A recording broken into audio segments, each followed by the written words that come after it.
Longines, elegance is an attitude.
Welcome to the world's best airline, where the journey begins before you fly, where lounges are a destination in themselves, and your world is always within reach. A place where you're looked after, and the smallest details bring the biggest smiles. This is Qatar Airways, the world's best for a record 9th time. كيف ممكن توصف شعور؟ ما في كلام يوصفه.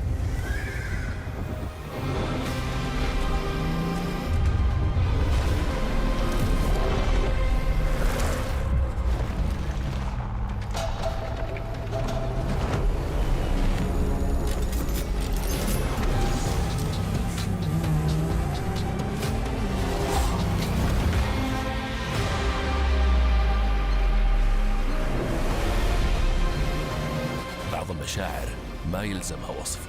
لما تحس بشعور جديد كل اللي عليك تسمح له يقودك.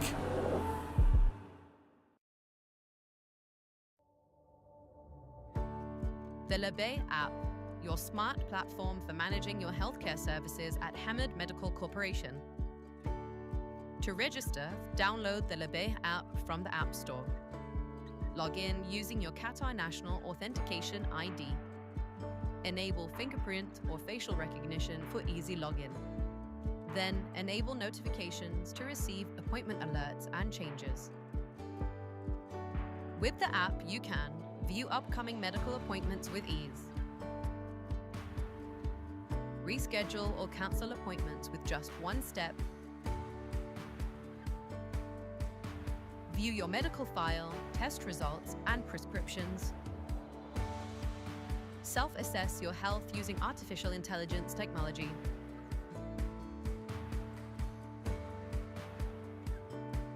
Labay, your smart platform for better healthcare.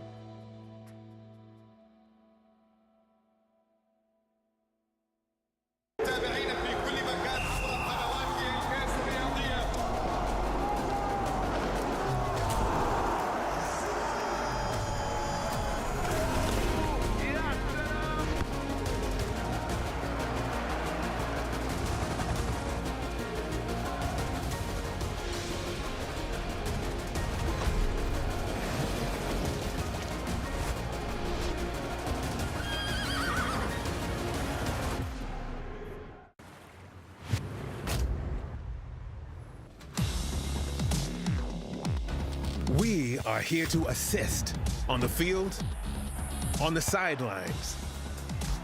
From training to go time, we help set up the shot so that you can take it. And your victory is also ours. At Aspetar, our purpose is to assist you whenever and wherever you need it. With state-of-the-art facilities and services, and staffed by some of the world's leading sports medicine experts, We are here to maximize your training and health so that you can maximize your win. Because our mission is to help you achieve your full potential. Meet Aspetar, the future of elite sports, all under one roof. Discover more on aspetar.com. A book, a desk, a teacher. For some, a classroom is a given. But for many around the world, it remains out of reach. Yet, we've always come forward to change that. Education above all is dedicated to making quality education accessible to all.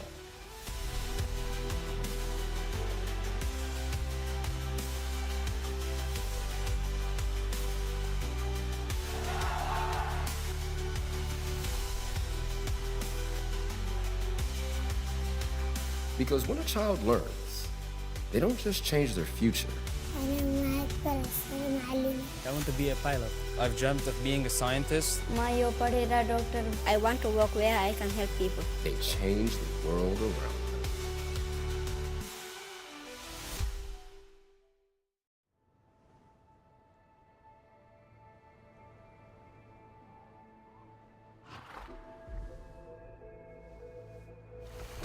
صدح صوت الحوافر وسمعتها الخيل والفرسان. وصل لأقصى بقاع الأرض، صدى صوته ملا الأقطار طول وعرض.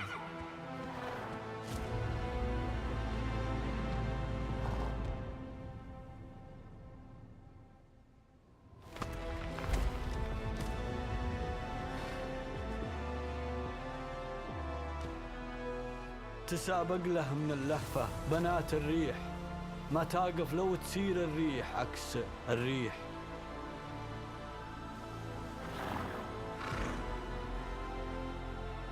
من الصحراء تشوف الناس ضحضاح السراب أسراب، تلاحظ في ملامحها الغريبة حالة استغراب، تحدد وجهة الصوت اللي يصداه وصلت الأسماع، وعلى الوجهة ما تدري عن بعضها وتتفق بإجماع.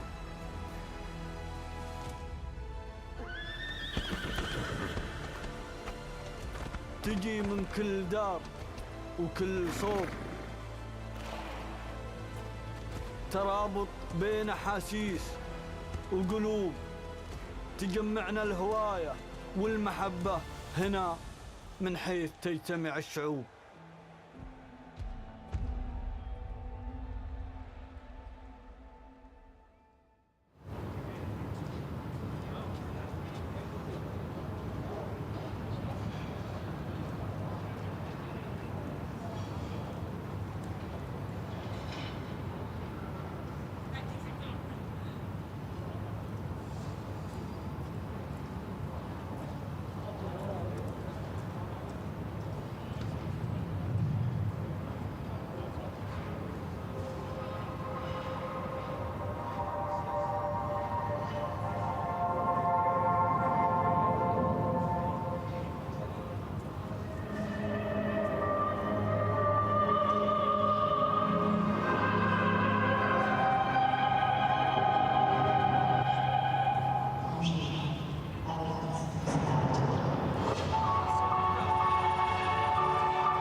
Welcome to Doha for day 3 of CSI Alshaqab presented by Longines.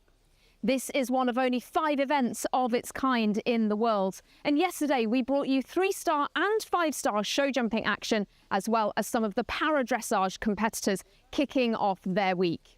Let's take a look though at how yesterday played out.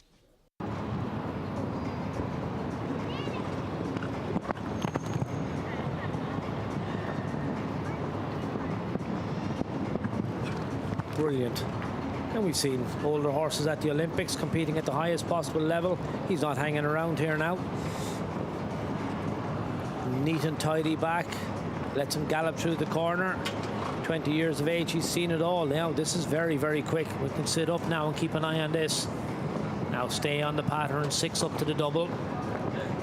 Comes in on the, come out on the left-hand side. Yeah, gallop around the corner. He can't get any closer to the wing than that. That's as neat as you can be. Now what's he going to do here? Very sensible, I think. Go to 7, go to 8 to the double. Neat in. Oh, he's good, this old boy. He knows his job. Look, just galloping through the corner now. Second last coming up. Jumps that brilliantly. Now he's galloping towards the last. Have we a contender? One from home, the time to beat is 61.91. He's 2.5 seconds quicker. We have a new leader as Khaled Al-Haidi goes into the top spot. My horse was jumping very fast, fantastic today, and I think he was in his day. And he have 20 years old, he have experience, and that's it. Hello Jefferson, it's Scott Brash. Yeah, right to left on the first fence. He's going to go left to right on the second fence. Has a little rub on that. Now watch this. Keeps coming, keeps coming, keeps coming. Now he comes on the 7. Goes high, has a little rub. Goes 8. But he's so quick across the ground. Watch this horse. And look at him bat his feet on the ground. Come on, come on, come on, come on. Oh, he jumps it. Okay, this is there or thereabouts. We've got to see he's up on the clock. Now, can he bring it home? Again, in on the left, out on the right. And boy, he's galloping at the last. Here we go, coming to the last fence. He's flat out. The answer to that is yes. Yes, he can go quicker than what was the leading time. The world #1 is again tonight in that top spot.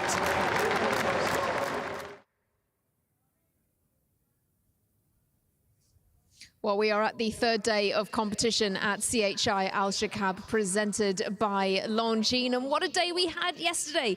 Great to see some of those moments from those big classes yesterday. 2 fantastic wins, and your world #1, Scott Brash, remains on top form, taking the title in yesterday's big feature class. We're expecting to see him again later on tonight, and he certainly, as ever, will be one to watch.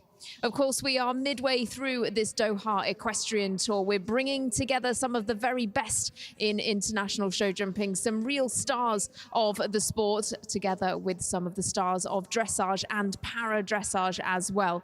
And so we turn from one world #1 to another. We caught up with Fiona Howard earlier on.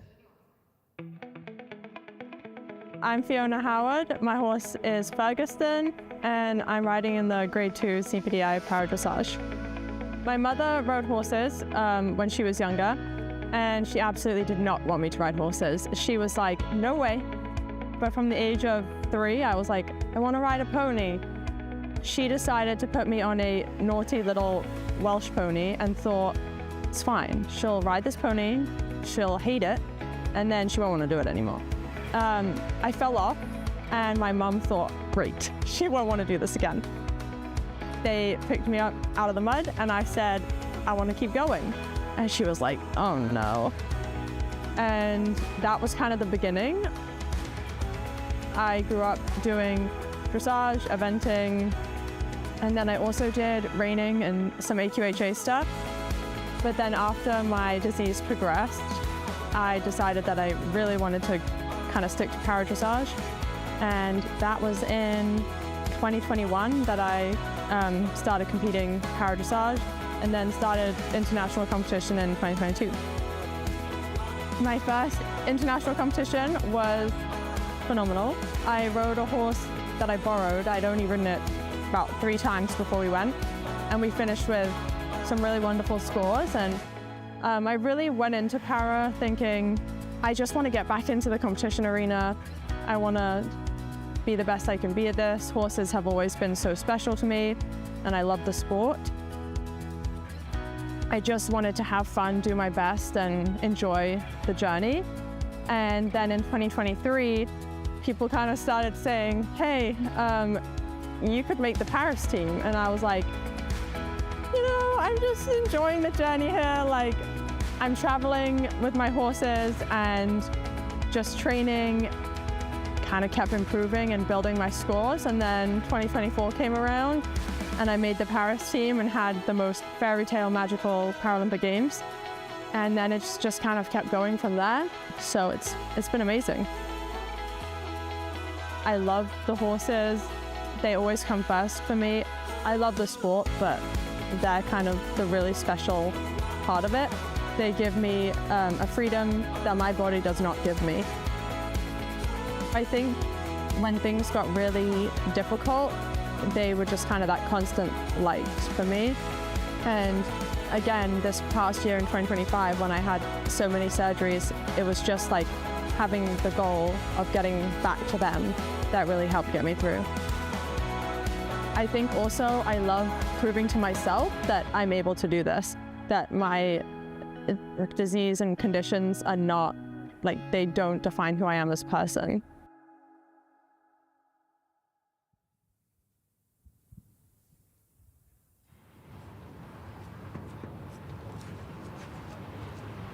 Well, great to hear those really inspirational stories from some of our athletes. It really is all about the partnership with their horses, and what a fantastic journey Fiona Howard has been on. Fantastic to hear from her. Of course, she's been performing extremely well this week, picking up 2 wins already. We will turn our attention, though, back to the show jumping arena. The stage is set in the Longines outdoor arena just behind me. And once again, the course has been designed by Uliano Vetzani.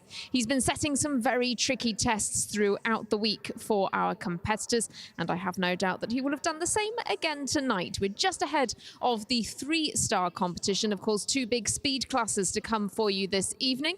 And once again, our analyst Tom Frayne is down on the grounds to take a closer look at tonight's course. Thank you, Hannah. We're here in the main arena. Our first class this evening is a 3-star, 1.45 m, 1-round speed class. So it's a table A class. We're going to start. Our first fence is up in the far side of the arena. It's this beautiful Arabian fence with those big wings. It's a nice oxer with a bending line left to a tall vertical here at fence number 2. Oh, maybe 9 strides there. Then they're going to turn right-handed on another bending line to an oxer. It's quite tall, but it's not particularly wide, but it goes up against the end of the arena, so that'll pose a little bit of a challenge for some of the horses. They need to concentrate on that fence. Jump fence number 3, swing right-handed past the gate, and they have a tall vertical here that they're going to jump coming away from the gate, so that's going to mean that they're going to have to keep their leg on and be very motivated. They have a related distance then from 4 to 5. It's 8 strides they'll take up here from 4 to 5. There's a water tray underneath this. Again, we've seen that being used to great effect by the course builder. You can see there's a little bit of water in it, so there's a small glare from the lights. And we'll have to watch some of the younger horses and see if that has an effect on them. Bending line left, and this is where they have the first of the choices that they make. You can see fence number 6, the number is in the middle, and the flags are both to the left and right. So the riders have a choice here, whether they want to jump the left side or the right-hand side. The fence is made up slightly differently. If we just look at it here, we have a little gate on the left-hand option at the bottom and then 2 poles.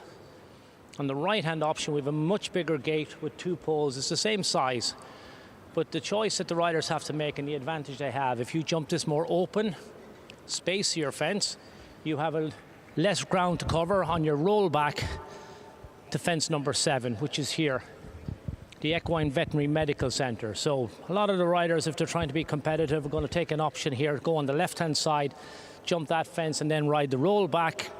And then from 7 to 8, we have an 8-stride pattern. It's not perfectly straight. The rider's going to have to drift a little bit to the right to get straight for this oxer. It's quite big and it's quite wide, so they'll really want to be careful. They have to move their horse a little bit onto the line, make sure they're nice and straight. And you can see this is a decent fence in the middle of the track. Now we have a bending line right to a decent oxer. Again, it'll be an 8-stride pattern. If somebody's going to be particularly quick, they have an option to try and leave out a stride on this. But if they want to do that, they should do it very, very early so they don't get dragged down towards the yellow sports car and waste time on the rollback. You can see the guys walking the course here as they come back to the vertical. They're going to come inside the ExxonMobil oxer. That's actually a little bit further down the ring. They don't need to go out past that. And now we come up to the combination. We can see here it's later in the course, fence number 11. Related distance up to it. They'll be coming up here in 6 strides. And what you have here is you have an oxer coming in. Little bit rampy. What I mean by that is that the back rail is a little bit higher than the front rail. It'll make it easier for the horses to see. Then we'll have 1 stride to a vertical. And you just watch the riders as they walk it. So 9 of my paces, and that'll be loads of space for these horses so they can carry a little bit of momentum in. And now we'll have 2 strides from this vertical to the last vertical. 5, 6, 7, 8, 10, 11, 12, approximately 12.5 yards. And that'll give them plenty of space to come out here. This isn't the last fence though. When they've landed here, they have a related distance to a decent oxer at fence number 12, and that's the last jump that they're going to take. So we've got 65 horse rider combinations coming to post here this evening. Again, like a lot of the classes that we've had, we'll have a mixture of both young riders, young horses, older riders, more experienced horses, horses that are coming into the ring this evening just to jump around, get a little bit, freshen them up a little bit. We'll have a number of the younger riders who'll be coming in here for a bit more experience. So we'll have a variety of aims and goals that the riders will be trying to achieve. And we'll have to wait and see how they sort themselves out through the track. We've plenty to look forward to here. As I say, we have a lot of rider combinations coming forward. We'll see how the class plays out. We'll have a quick look around and see if we can have a chat with some of the riders.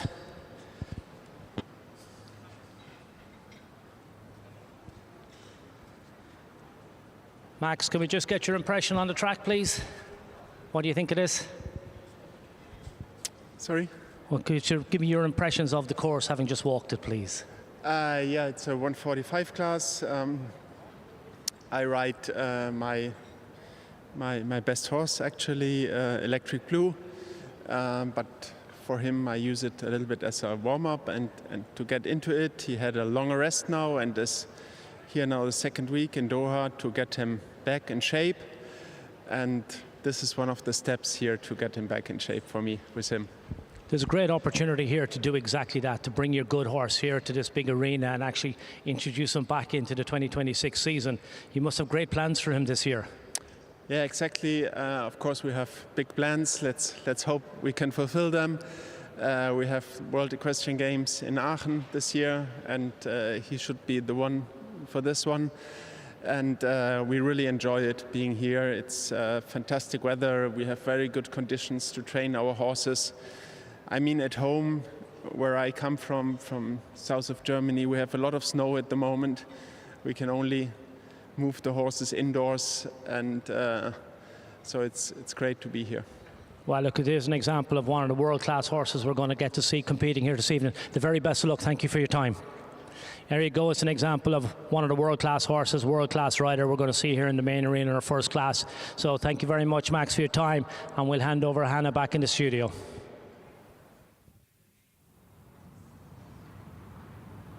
Well, thanks so much, Tom. Great to get that insight into tonight's track and to see, of course, some of the stars of the sport also taking part in our 3-star competition. Of course, it's a great opportunity for them to get some of their up-and-coming horses used to an arena like this. We're going to continue with the Austrian theme and turn from Max Kühne to my guest in the studio, Pippo Pusch, who, of course, is one of the stars of the para dressage this week. Pippo, thank you so much for joining us. It's a pleasure to come here. Thank you. Now, just a moment ago, you were telling me you've been here a lot of times now. Yes, many years I'm here. I see the progress, and not only the progress with the facilities, also the positive riding and well-educated young Qatari riders. It's really great to see this. And how is it then to compete at the CHI with, those dressage riders, the jumping riders here as well? That's the great thing. We are all horse people, and with good riders around, you try your riding improve more and try self more hard to do. And that's the important thing. And I think together with all these colleagues in the different disciplines, that is what we want. Absolutely. What a great atmosphere it is. Let's turn our attention then to your tests that you've had so far this week. How has that been going for you? I think we have a few images actually to have a look at as well. Yeah, it's the first show after long break. So I had a little bit of problem in the autumn. So after nearly half a year is the first show. So we have to continue, and it was the first time to be out. So it was not a big result, but I'm happy. And talk to me about this horse then. How long have you had this one? Yeah, he did 2018 in Tryon, the first World Equestrian Games. And that's many years. And he's now 18. And he's an ex-eventer and a lot of blood, so he's really fit and wants to go. So is it quite difficult then to keep him calm in the arena here? Yes. What he not really like is applause, and that makes sometimes the things harder on the big competition. But on the other way, he take care of me. If I'm not in the balance, he run under me and help me. And we are really an old couple, so that's the great thing. Sounds like you have a lovely relationship. Yes, every rider have with the horse a relationship, and especially with him, he wants always to please, and I have not to think too much. He tried everything to do too early, and if I have a transition by sea, I have not to think in the corner about this, so he make the transition in the corner, so that's my problem. A very smart horse by the sound of it. Yeah, he's sound and he likes to travel, he likes to fly. You don't hear him on the lorry or something, and he likes to go out and to be on the show. We can't wait to see you later in the week. Talk to me about your freestyle then. What can we expect? Yeah, Sailor's Blue goes with jazz music, Rhapsody in Blue for Sailor's Blue. Fantastic. Sounds great. I want to ask you a little bit as well, because in your group, you have a younger rider in there. Fiona Howard, I believe, is in the same group. It's great, isn't it, to have these up-and-coming riders here as well? Yeah, it's super. And I like to compete. For me, it's important, not the result, it's the harmony with my horse. And if I have a good connection with my horse, I can do a lot. On the other way, he did silver in Tokyo and was a European champion from Rotterdam, so he can do it. But we have only to find us more together, and it's super. Fiona is here, and Fiona is a nice colleague, and that I think is really good. We are in these para teams. We are not fighting. We are helping each other, and that's the important thing. Now, thinking about those competitions, you've competed at so many championships and, a real icon of the sport. Talk to me about how it is to travel with the horse. How is it to travel with the horse? To travel with the horse, yes. This, important is the groom. So the groom is with the horse in the plane. But also, if you are with the horse on a championship or by travel, you really get more and more team, and you know more and more what the horse likes. If they like more hay, less hay, more cattle, or whatever, and that's the good thing, and it's the important thing. It's a progress. And finally, how are you enjoying your time in Doha and these facilities here? Yeah, it's outstanding. And everyone is friendly and everyone is horsey. So you see that there are everywhere rubber mats, there's everything, the best food, the best bedding, everything is here. And that's the important thing, and it's great. Fantastic. We're so pleased that you're having such a good time here, and it's a real pleasure to have you here and to see you here again. Thank you so much, and all the best. Thank you so much. Well, wonderful to get some insights from a fantastic one of our para riders here, Peppo, who really has had such an impressive career, and how wonderful to have him competing with us in Doha among this really illustrious list of the para dressage athletes. We, of course, have had some seriously impressive competitors in our CDI, in our 5-star dressage as well. The likes of Carl Hester from Great Britain. He has been here. If you've missed any of that, of course, those tests are now available for you to watch on demand. Looking ahead then to this evening, of course, we have this 3-star speed competition beginning in just a few moments' time. Later on, we turn to a 5-star speed competition. So as Tom was alluding to a little earlier on, it's all about the pace. Some of these courses are not quite as technical as our Grand Prix, but they certainly can catch our riders out as they try to race around these tracks in the fastest time. Of course, all about keeping those fences up and doing so not only within the time allowed, but this time being the fastest to do so. Later on this evening, we also have a jump and drive competition. That will be a little later on and is sure to be a very exciting competition as well. The stage is set then, and the riders have walked the course in the arena. We are moments away from beginning the first class of the evening. Of course, day 3 here at CSI Alshaqab, presented by Longines. And with that in mind, I'll hand over to our teams, Killian Thornton leading our broadcast with Tom Frayne and John Stokes in the arena for you to take you through the sport. Good evening from the heart of Doha, where the silhouette of the Longines Arena meets the serenity of a desert night. Tonight is not just about sport, it's about tradition, where we are on the 3rd day of Holy Month of Ramadan, and there is a unique spiritual energy hanging in the air. While the city of Doha observes the quiet reflection of the fast, here at Alshaqab, the evening brings a vibrant second life. Families have gathered, the Tariya prayers have concluded, and now the cradle of equestrian excellence prepares to ignite. 21 nations will be represented by the athletes presenting to the sand tonight, all chasing a share of the €29,000 purse in our opening act. This is where the elegance of Qatari heritage meets the raw power of international show jumping. Well, that is the man who is leading the course design team, Uolano Vitasny, with a height of 1.45 m, 12 obstacles with 14 efforts. Our feature for the next 2.5 hours is that 3-star competition. 65 starts, no jump off, no second chances. To guide them through this minefield, we have the maestro himself, Italy's Uolano Vitasny. There you've seen, leading a world-class team of builders. In a 1-round speed class, his philosophy is clear. He isn't looking for a big jump from any of these riders displayed on your screen. He's looking for the tightest turn. With 21 nations represented, from the local heroes of Qatar and Jordan to the speed specialists of Europe, the strategy is simple: land and turn.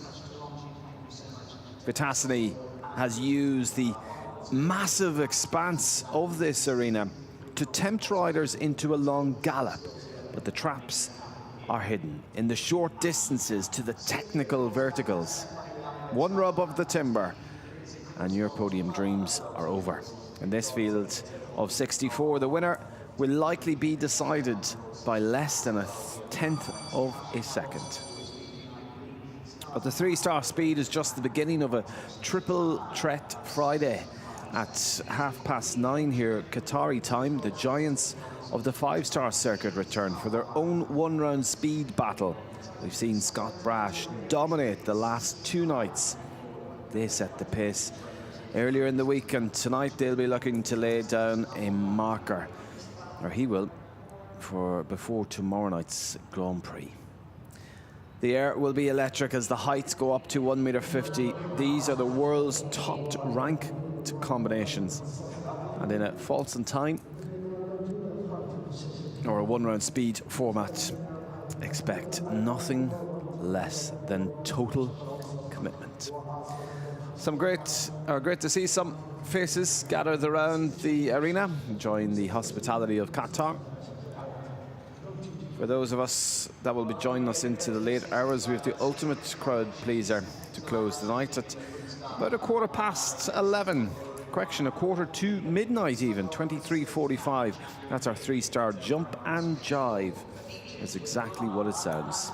Half the course on 4 legs, half the course on 4 wheels. It's a high stakes, it's hilarious, and it's the perfect end to day 3 of Ramadan. 65 riders are ready. The Maestro's course is set and the desert night is calling. Welcome to Friday at the CHI of Alshaqab, presented by Longines. Salam alaikum and Ramadan Kareem. The first one is in. We're ready to get on the way. It's a rider and a combination that placed 4th in the 3-star one-round speed yesterday for Egypt. With a 12-year-old stallion he owns is Ali Osama Al-Zagani and Obama Van de Vachuva. So we will have a look at the course as we progress through this. We'll be able to see if any of these riders are going for it right from the get-go. They need to set a strong pace, as that is a knockdown at fence number 5. The water tray Oxers decided to pull up there after that little disturbance. He's a tip of the hat, and I believe he is going to retire there. You see that on the slow-mo just going in. And then the hesitation, maybe a little bit of the reflection as Tom outlined in the course preview, sitting in that water tray. Not quite sure if he is in fact going to continue jumping. Opts for the right hand of fence number 6 obstacle, of which there's 2 optional sides, left or right there. And joining me in the commentary box is our analyst for tonight, Tom Frey. Thank you, Killian. Good to be here. Busy night ahead. 3-star one-round speed, 5-star one-round speed, and then we finish with the jump and drive. What are you most looking forward to? There's some very nice horses in this class. Obviously the 5-star is going to be very competitive. That's the best of the best. But it's nice to kind of have a look at the 3-star and see what budding superstars are in there, both equine and human. See what's coming through for the next generation. Again, we spoke to Max Cooner. He's bringing out Electric Blue, so there's every now and then there's a little superstar just thrown in there just for a particular purpose, either to get them fit, get them fresh. So there's plenty for us to look at in this class. It'll keep us interested. We go now to the winner of the 3-star one-round speed, a height of 1.30 m here yesterday. He's already had 3 top 7 performances this week. Khaled Al Haydi and Capuin, Kingdom of Saudi Arabia. Yeah, he was perfect, really good yesterday, and he sets off again with real purpose. This is a 20-year-old we admired so much yesterday. Really fresh in himself. Now, big water tray here. No bother to this old boy. He knows his job. Now, you can see a little bit of control. Jumps the left-hand style. And again, he was quick everywhere yesterday, and he starts off the same. 6 strides across here. 7. Now there's a roll back here again. He executed brilliantly yesterday. He's done the same again. Good shot, unfortunately. Up to the combination. 1 stride, 2 strides. Whoops, well, meant to be 2 strides. Last fence coming up, just unraveled today. He was perfect yesterday. He was the outright winner. Did a brilliant job yesterday. I just think maybe today just got a little bit away from him. You can just see here, this is the roll back. He was really good up to that. Just horse had it in front on the way up and then into the combination. Jumps the middle part here, but again, just picks up out of his hand at the last part. Well, that is how quickly it can change from day to day. It's a very dynamic sport, as it is 12 false then for Khaled Al Haydi and 59.92. Proceeding to a rider that was top 6 after a stellar performance in last night's big feature class. And he got into the jump off. He was last to go in that jump off. Opted for a more steady pace, but still a superstar across the last 6 weeks of jumping here. Philipp Weishaupt goes with Mastermind or L for Germany. It's a 12-year-old gelding by my Lord Carthago, out of a Calvaro, out of Alcatraz mare, I should say. Again, Philipp is very, very busy on the tour, riding a lot of horses, using every opportunity to get these horses into the ring. You can see this isn't going to be a winning round.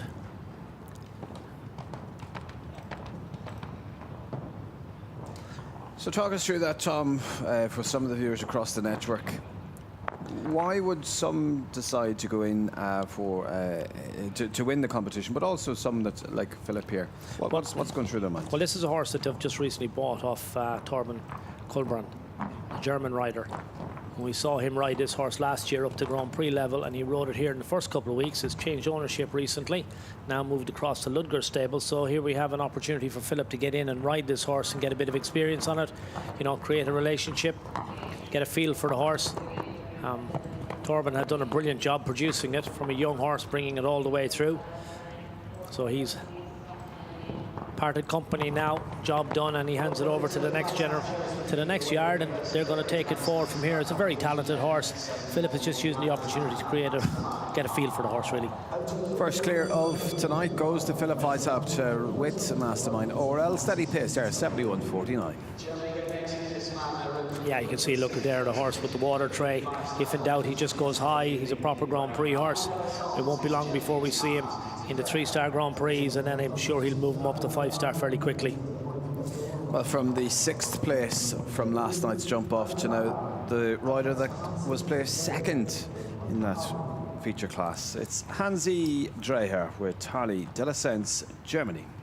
Yeah, nips up the first distance, leaves out of stride, very comfortable. This is a very competitive horse. Hansi's been there or thereabouts in a few of these speed classes already. You can see really light-bodied horse, very quick across the ground, light at the jump and just really scopy, but just quick across the ground, very balanced on these turnbacks.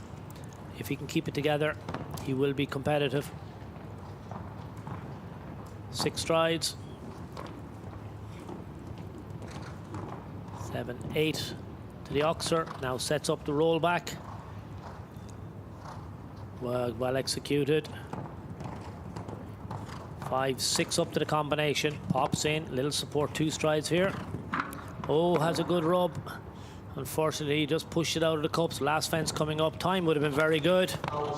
Very disappointing there, just the second last fence. So will incur the 4 just in 63.07. Hans-Dieter Dreher and Harley de la Sense. Yeah, I would have set a really good target. Here we come up to the combination. You can see supports on that, 2 strides here. Just the off 4, just not even with the near 4. Near 4 was good, off 4 not so. Yeah, I agree with Hansi, just nearly. Next, the rider, as you may see from the flag on his helmet, representing Brazil, is Marlon Mondolo Zanatelli. He rides a 9-year-old gelding Colin, and placed 3rd in the 5-star 150 class on day number 1, that was Wednesday, and then 5th in the 5-star Table C yesterday. Yeah, this is only a 9-year-old gelding, really smart type. Nips across 1 to 2. Takes a 9 to 3. Now back nice and tight to this tall vertical. Then swing right-handed.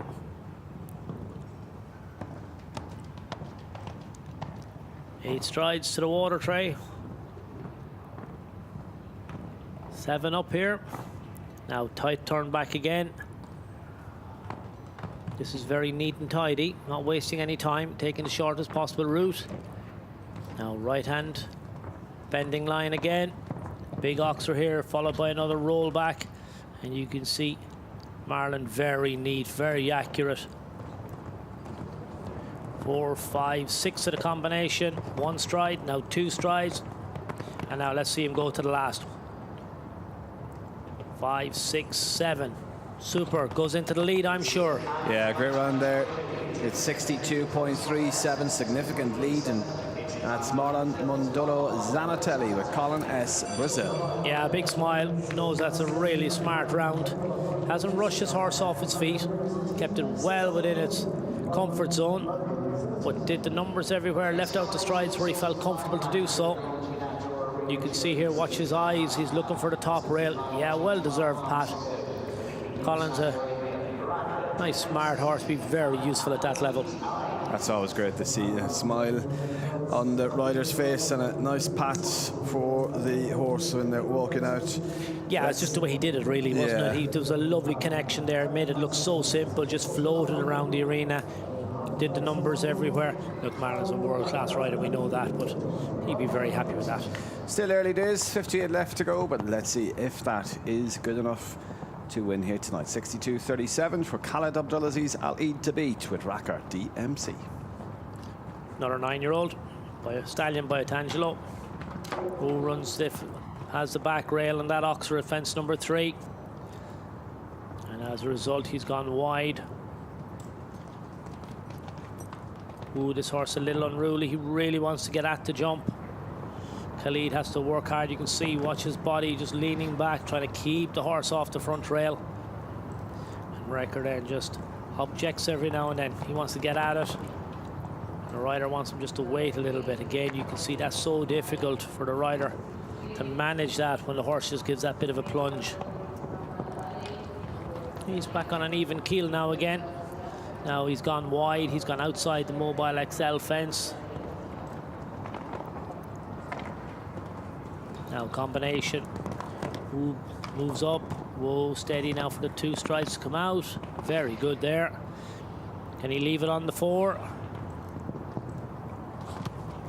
He does. It is just the 4 and 71.29 then. So for Khaled Abdulaziz Al Eid Racker DMC. Yeah, the horse was very keen at the beginning, wanted to take over and do it his way. Khalid had to work awfully hard, but to be fair to the two of them, they settled into it. Just the slightest little touch in that pole. And then as the round got on, they actually started to relax a little bit more and work together a lot better. Very nice through the combination.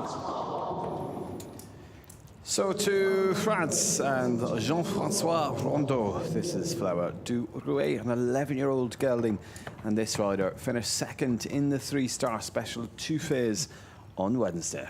France. By President out of a Dollar de Mure mare, self-Francais bred.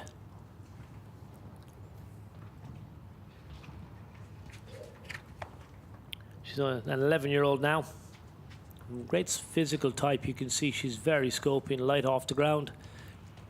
We admired her yesterday when we saw her in that class. Has a little rub on that with the water tray, but she gets away with it. Now he opts to jump the right-hand side of the styles and gives himself a little bit more room. Clear round is the name of the game here. Wants to leave all the fences up, has to move up to the Oxer. 7, 8 again to the Oxer, and again you can see comes on the inside, pops the vertical. Mare was very good there, balances her for the combination, skips the middle part, 2 strides coming out. 7, 8 to the last. That's a really nice clear round, and 68.50 slots into second place for Jean-Francois Rondeau, Flower du Rouet for France. Very nicely done. She's a really smart mare. You can love the expression. Her ears pricked. Good technique everywhere. Good here. She just has a little rub on this on the way up. As you can see, there was almost a double take with the horse's body in the air when she saw the water tray, but kept it all together very nicely. We go to Ali Al-Siach and Vendigo di San Tommaso. This 10-year-old gelding. It's by Vigo de Ares Soles and goes for Kuwait.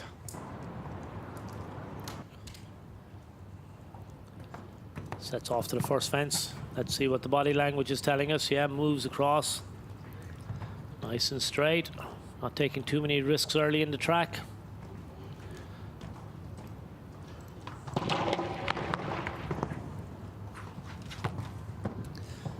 It's fair to say he's had the front and the back rail of that fence.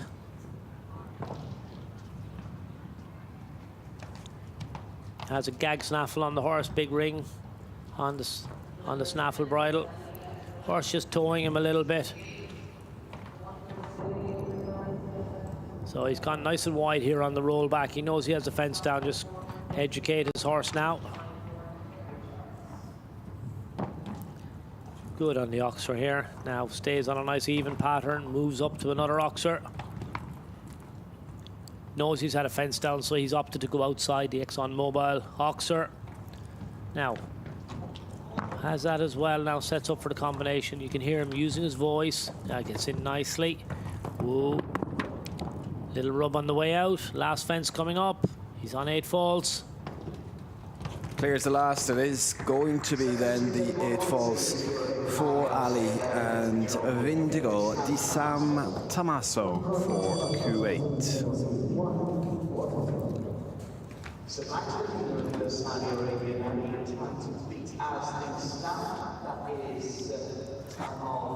Yeah, that's the fence he had down then. That's just before the combination. Just left a toe on that as well. Seems happy enough with that. Finished up okay, jumped the combination well, jumped the last fence very well. Well, we continue on here to Abdulaziz Wahad Alid and Q Laden. This 10-year-old stallion is by Presley Boy. Rides for the Kingdom of Saudi Arabia. 10-year-old stallion by Presley Boy.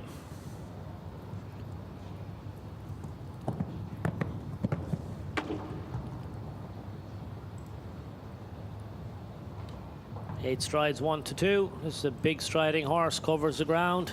Real big, powerful canter. Now jumps straight. Keeps coming through the corner, away from the pocket. Don't let the horse look out the gate.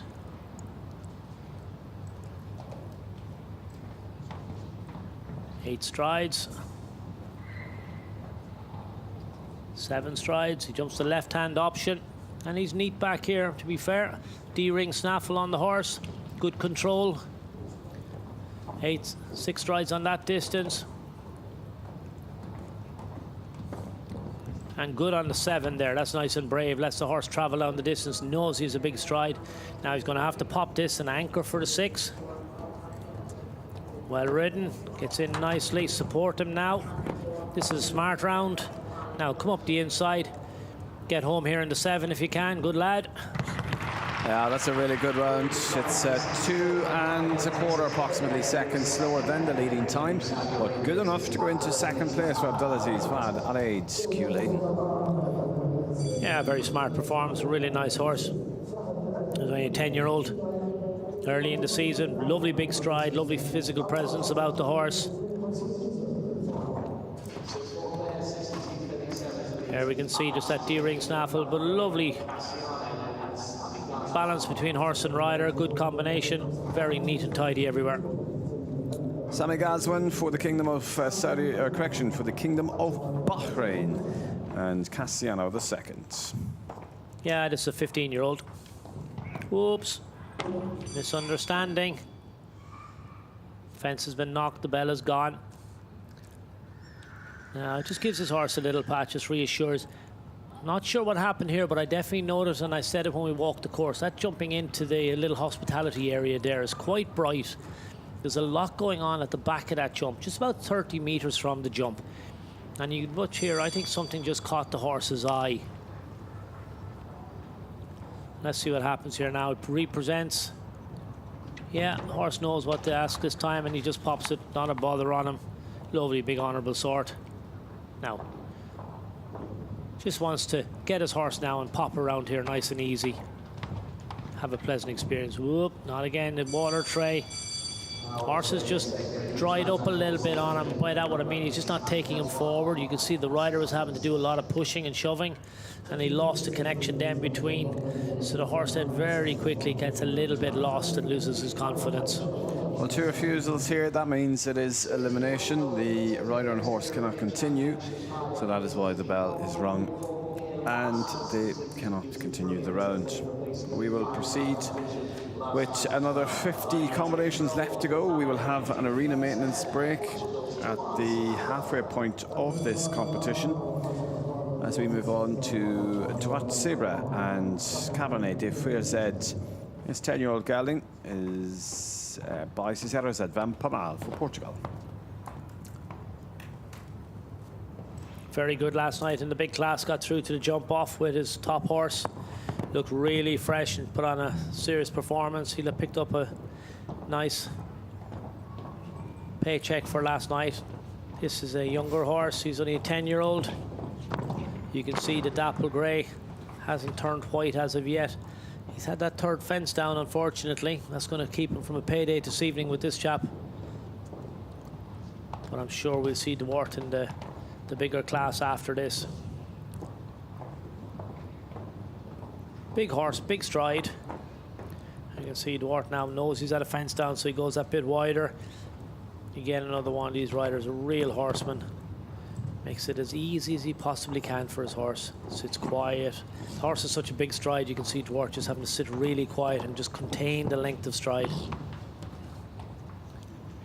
Goes outside now on the rollback. No need to come inside. Educate the horse. Now we'll see he has to sit really quiet again down to the combination. Little rub going in. Good in the middle. Comes out well. And patient to the last fence. Clears that, but with the knockdown earlier on, it's 4 faults for Droite Sabre and Cabernet de Fourzed, 72.04 Portugal.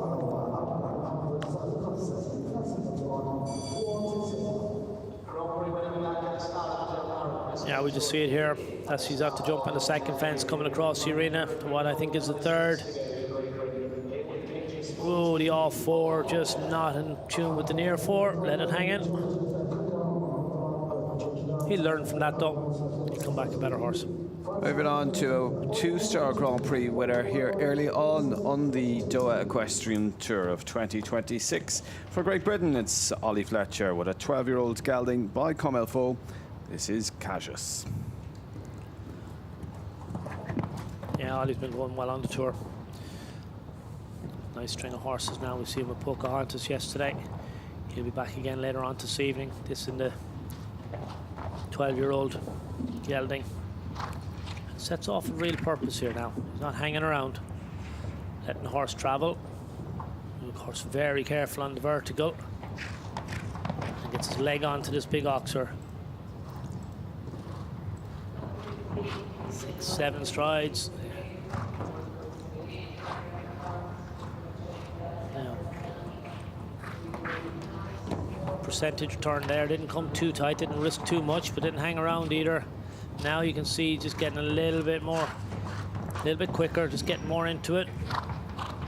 Very tight back here. He's on the inside track, taking a bit of a chance here, gets away with it.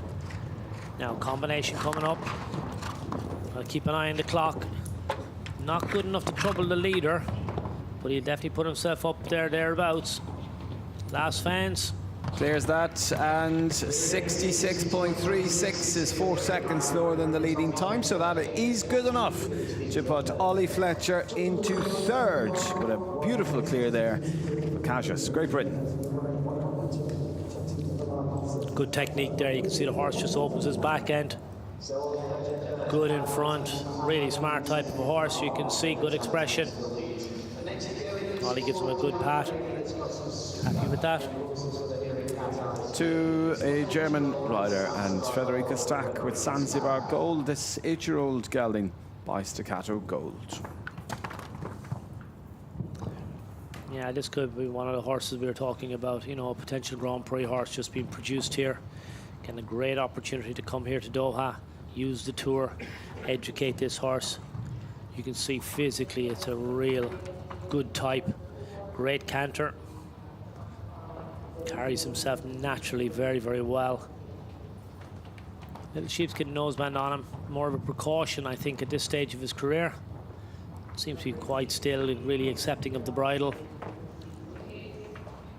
Frederica does a lovely job. You can see she's very accomplished. Technically really smart. Presents her horse every time to the fence the right way.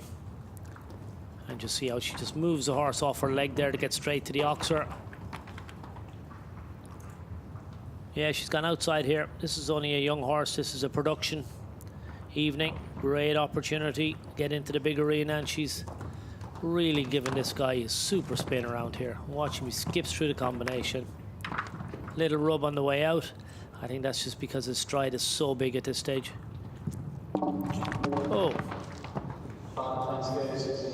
That's that last fence down with a time penalty as well, over the time allowed of 75 seconds, ever so slightly, 75.04, total of 5 for Federica Stack and Zanzibar Gold, Germany. Yeah, not really sure what happened to him there. He was foot perfect all the way around. Frederica's not too bothered. She knows she's got a proper potential Grand Prix horse on her hands. Very neat in the combination. We'll just see it again here in the replay. Catches it behind. Just didn't get his hind end out of the way in time. Well, we continue with the German athletes and go to the world number 36 in the Longines World Rankings. He placed 7th in the 5-star competition on day number 1 at a height of 1.50 meter. Riding Jardessa is Christian Alman. Yeah, this is a 12-year-old, so it's not really in here for experience. It's in here for fitting, get back into the ring, get it competitive, not hanging around. Sets up on a really good pace. You can see Jardessa is very extravagant in the air.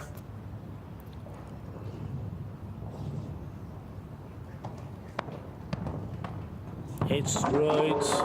That big water train, there's a little bit of water in it, and I think with the bright lights, I think it's had a couple of horses this evening.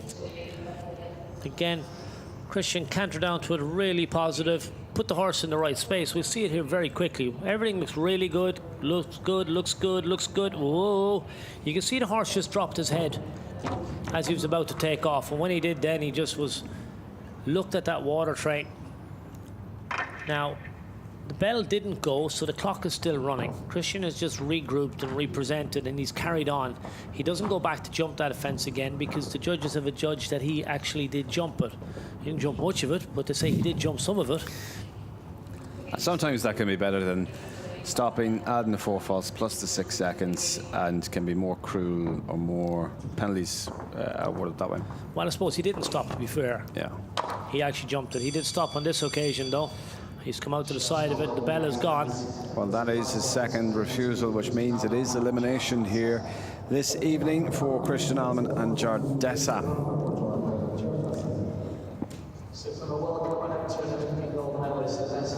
Not sure what happened here. Jardessa everything looks fine. Again, he's come down. Something's caught his eye. Confidence is gone.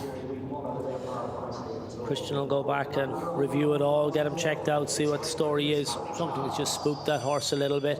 I think he's very careful when he had the poles down at the water tray. It's probably just unnerved him.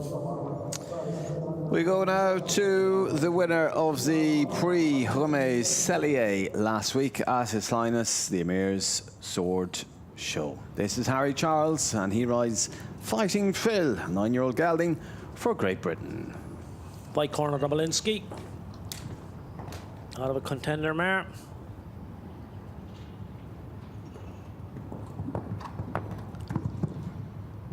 Good big type, you can see. No brow brand. Flat noseband. Minimalist approach. Horse obviously very sensitive. You can see Harry just sits really nice and quiet. He's not quick enough to be a contender for a podium on this guy. Again, just wants to get into the ring. Educate this 9-year-old. Elevate her bit on him. But they say no brow banding. And also notice the headband on the bridle is further back on the horse's neck. Obviously sensitive around his ears. They have his forelock plaited as well. Oh, different horses like different things, and it's amazing the work and effort that both the riders and the grooms will go to just to find out what makes these horses the most comfortable. Popping around here, you can see the clock down the bottom. He's not interested in the time. It's all about the performance. Very smart horse. Coming to the combination, and just watch Harry. Technically superb, 10 out of 10 there for riding. Just sits so quiet, supports his horse, so balanced. Yeah, it's perfect in terms of the accuracy, but over the time allowed with that steady pace. So just the 3 picked up purposely there for Harry Charles Fighting Phil, Great Britain. There you go, a real good shot of the horse's head there, and that nice little bridle setup that he has on him. You can see, look how far back the brow band is. It's almost at the top of his neck, really, and not at the back of his ears. We go now to one for the state of Qatar. This is Levester, a 10-year-old mare by Elvis the Pooch. But riding this is a rider that placed 4th this week on day number 1 in the 3-star special 2 phase. Is Sheikh Fahad Jassim Al Thani. 8 strides, 1 to 2. Starts off on a good positive rhythm. Mare has the back rail down. She's a 10-year-old by Elvis Repute. Now, water tray under this. It's caught a few out already. She has the front rail down. Now, which of the styles? He's picking the right-hand side. Gives him a little bit more room on his roll back to the vertical.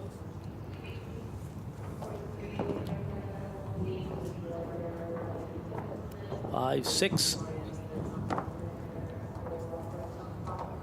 7 strides to the oxer, reaches a little bit for it, but she gets it. Back to the vertical. Now 6 strides up to the combination. Good in. A little rub in the middle. Good coming out. Last fence coming up. 2 fences down, unfortunately. Going to keep him off the leader's board. Yeah, 8 false then is the score and total for Sheikh Fahad Jassim Al Thani Levester for the state of Qatar.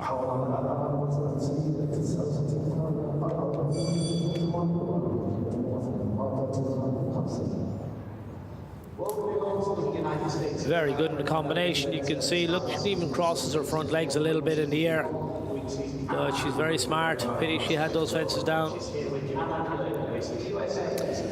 Well, about 8:30 finish for this first competition, and then 9:30 is the start of the 5-star class. But don't forget, 12:45 Qatari time is the start for the jump and drive. We go to the USA's Eve Jobs with Canadillo. 10-year-old stallion by Cannon, out of a Candilo mare. Just added him up to get his name. Really smart type of horse. You can see lovely expression, carries himself beautifully, and there gets into the air, just uses himself again. Very smart here. Now we're moving up around the corner.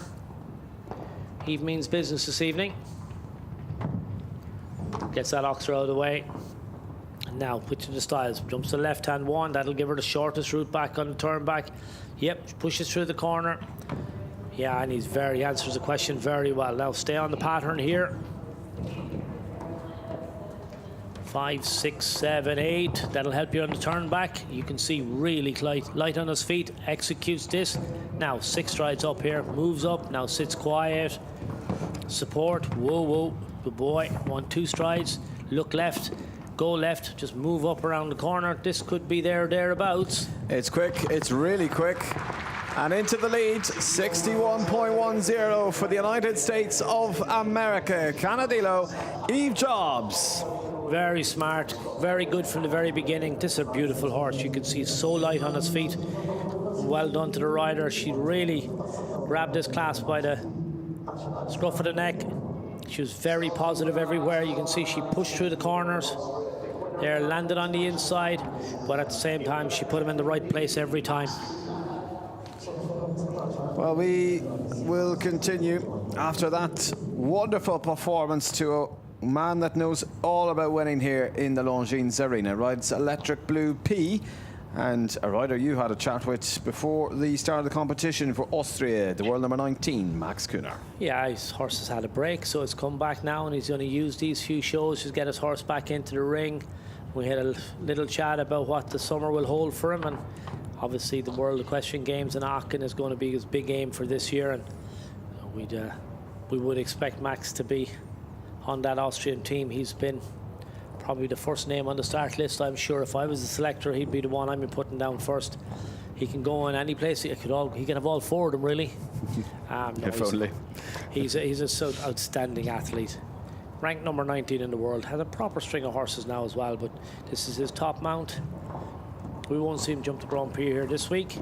He's in the 3-star class. He's on a building program, but look at that. It's there you go. That's a championship horse performing here, and what a pleasure it is to see him. Yeah, really nice run there, 64.93. He's done his job with a clear there. Max Cooler Electric Blue P.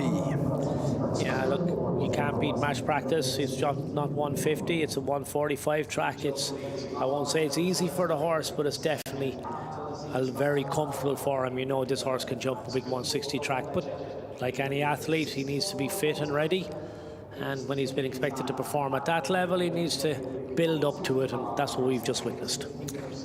We move on to a rider that's finished 6th on day number 1 in the 5-star 1-round speed. A 6th in yesterday's 3-star 1-round speed. Let's see what he can do here tonight. It's Khaled Al-Mobti with Diamond Girl, an 8-year-old mare by De Montesime for the Kingdom of Saudi Arabia.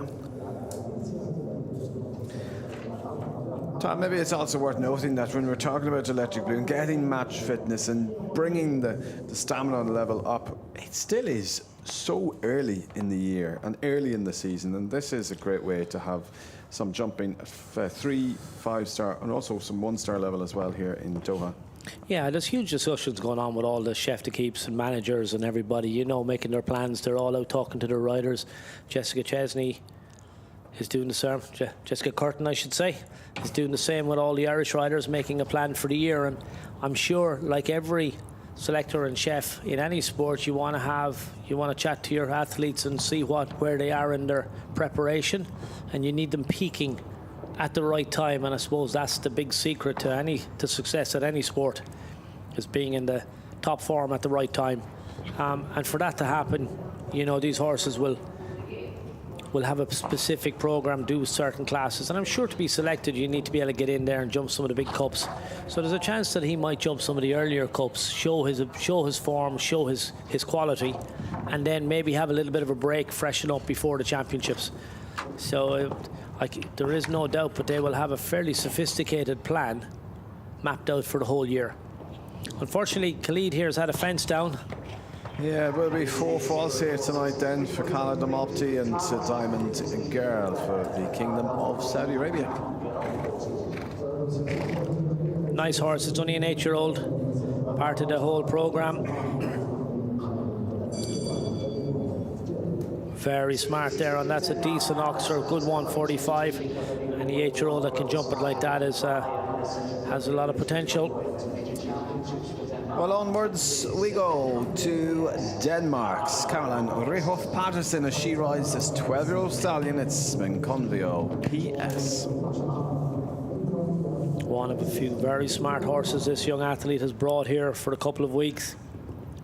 We'll see her compete the big classes. She jumped around the Emir Sword for a fence down last Friday. She's going to build on that. A young athlete who's already made her senior championship debut last year.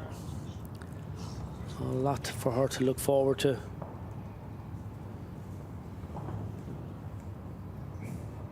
And I'm sure it's another one appreciating the opportunity to get into these big rings early in the year, get some good rounds under your belt. I'm sure it will set you up for the rest of the season.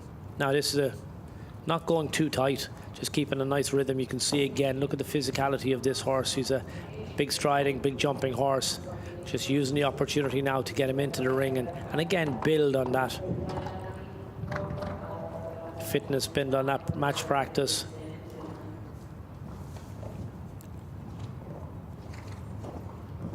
Waits on the 6 into the combination, and look at the horse's ears, just really keen, wants to get on with the job. Caroline just has to balance and support him.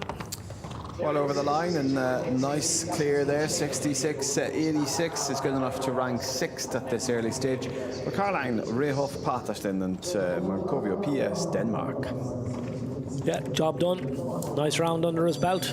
Tick a box and then just move on to the next plan. Be interested to see what she's doing over the next couple of weeks. She's on a team for the GCL. She'll be competing here at that. And that kicks off in Doha here in, what, 2 weeks, 3 weeks? 4th to the 6th. So we continue to Edwina Tops-Alexander. She's the #1 ranked Australian rider in the world with Iron Dam's Citadel, this 12-year-old gelding for Australia. This is one of my up-and-coming horses for the future. 12-year-old, previously ridden. This is a new ride for Edwina. She picked up this horse at the back end of last year. Physically, he's a real specimen, but what I'm so impressed with is how light he is off the ground. They're really setting up a really strong partnership now. Whoa, high over that Oxer. Now jumps to left-hand side. You can see huge scope.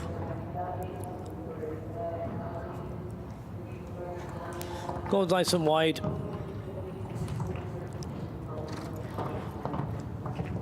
Good on the Oxer. 7, 8. Now goes outside to the vertical, but now we're going to have to sit nice and quiet on the 6 here. That's well done. Sits up. Whoa. Pop in. 1 stride, 2 strides. Last fence coming up. Time is not an issue. It's all about the performance here again. Yeah, really nice clear there.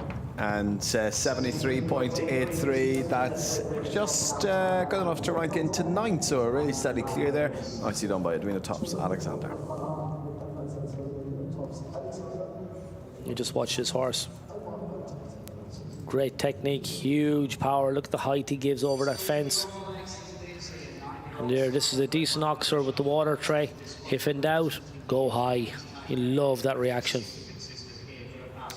Shongho Wang for Taipei. This is Desandro Blue. Will next take on the challenge to beat Eve Jobs' time of 61.10 with this 9-year-old stallion.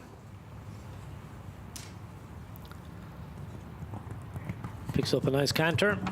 Has the front rail down, unfortunately. That's going to shorten his evening for him.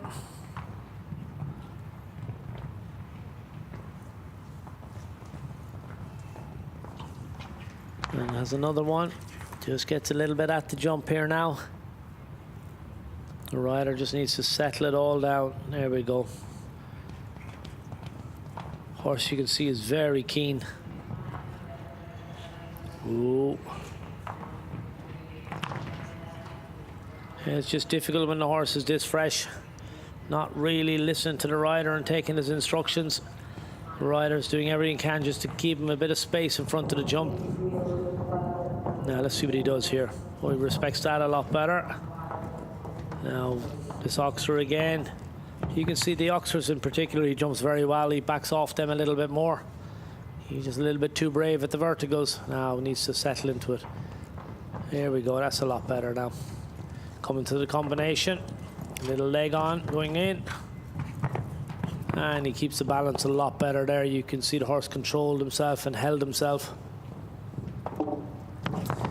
Well, first and last fence down, it's a total of 16 though. 4 down in total for Shang Hoang and Desandro Blue in the time of 74.89 for Chinese Taipei. Not to be this evening.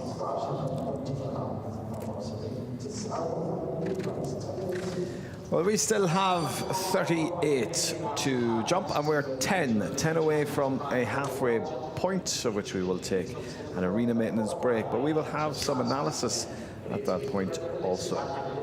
Niels Bruin Seals ready to go. He got into the jump off last night, just picked up a 4 faults. We ended up in the top 10. He goes for Belgium, riding Credibles Van Hit Leidenhof Z.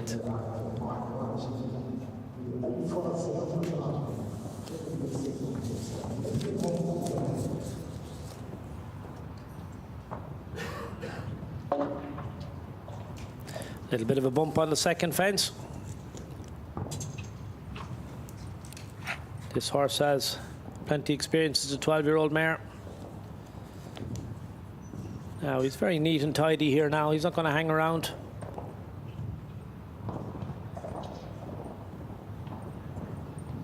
7 strides.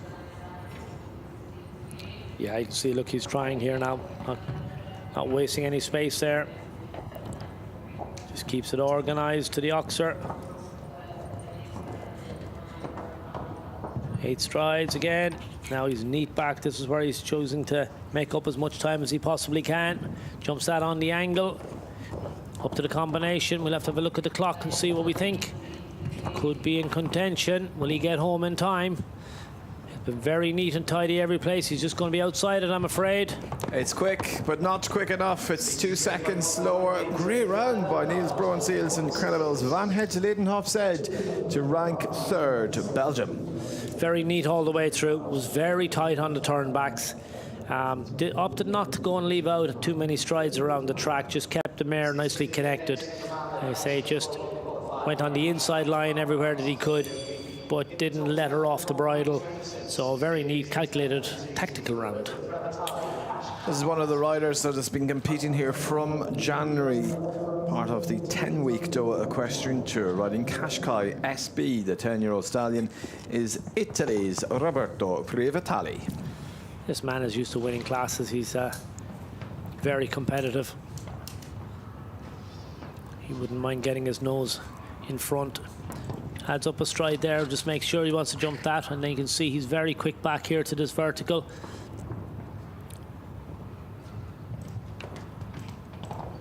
Leg on, little stall off the ground. Again, another horse that had a look at the water tray. That's put pay to his chances this evening. So you can see the pace automatically slows up now once he knows he's had a fence down.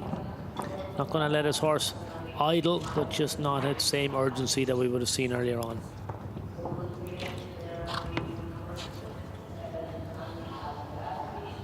Yeah, he's gone wide to this vertical, and now up to the combination. Little encouragement. Moves the front rail down as well. Yeah, the horse just a little bit backed up in this ring. You can see he's just having to do a little bit more work than we would normally see.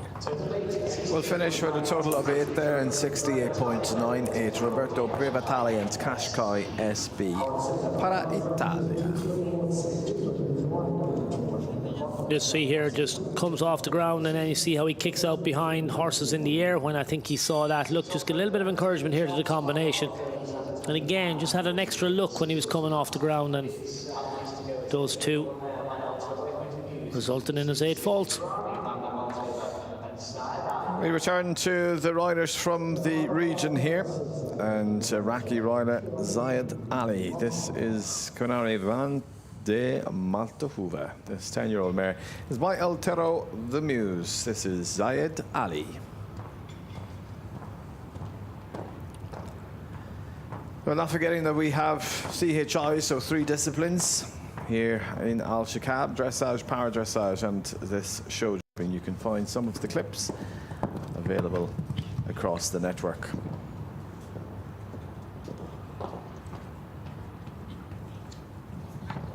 Starts off nicely, picks up a good canter. Oh, again, 3rd fence has claimed another victim. The positioning of that fence just makes it that little bit more difficult to jump. It's 2-meter long poles, quite narrow fence. Good shot to the oxer with the water tray. You can see the rider really put his leg on, made sure the horse was engaged.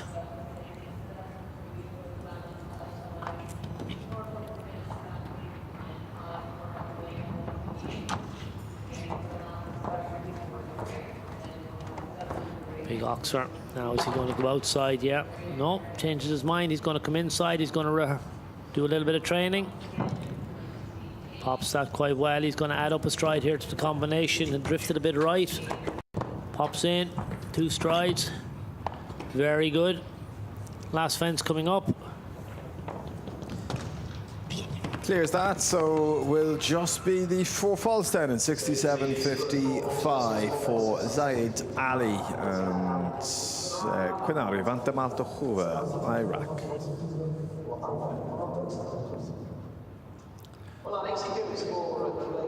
Yeah, just had that front rail, no particular excuse for it. This is down into the combination. popped this very nicely. He must watch the horse's ears. He's listening to the rider, taking it all on board.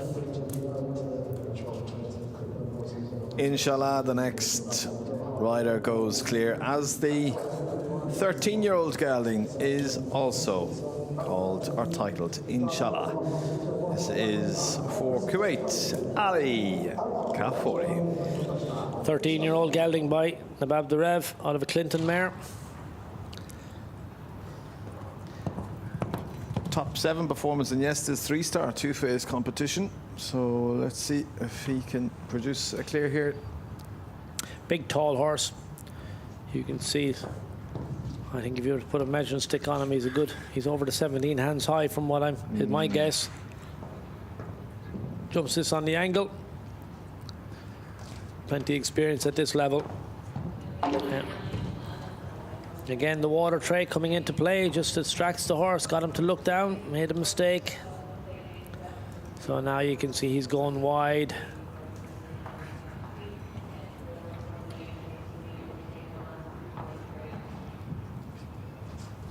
Just floats up the distance. This guy covers so much ground. But to be fair, when he gets to the jump, he's very nimble, he's light on his feet. A little bit of a rub on the vertical before the combination. Now just walks up to the combination, skips down through it, good support, helps the horse coming out. You can see this guy's so tall, he looks like he's almost stepping over that jump. That's a good performance, but just picks up the one down. So that's 4 faults for Ali Al Kafori and 68.55 with Inshallah. This is a decent oxer. The water tray again, you can almost see the horse look into it. And that's what the trap is. Bit of water in there now doesn't help the horses. And obviously the lights then is just accentuating the brightness. Well, we go down to the previous recipient of His Highness the Emir's swords last year. She had a super fight or performance to retain it this year. She goes now with My Lady La Vista. She's had 2 top 10 performances this week alone, including second in Wednesday's 5-star 151 round speed. It's Jana Frederica Meyer Zimmermann for Germany, with an unfortunate start there, 4 faults at the first fence. Yeah, my Lady La Vista, 12-year-old by my Lord Qatar. Not going to happen this evening for her. Very competitive lady. Winner of some of the biggest classes in the world. And as you say, last year's winner of the Emir Sword, not to happen this time. So you can see she's just taking her time now and just using the opportunity like some of the other riders just to get in, and I'm not saying schooling, but just go for a little bit of match practice. Waits. And this mare has load of scope. You can see she's very good on the jump. Really super technique as well. And Jana turns up, using the opportunity to practice that roll back. Into the combination, she's sitting nice and quiet now.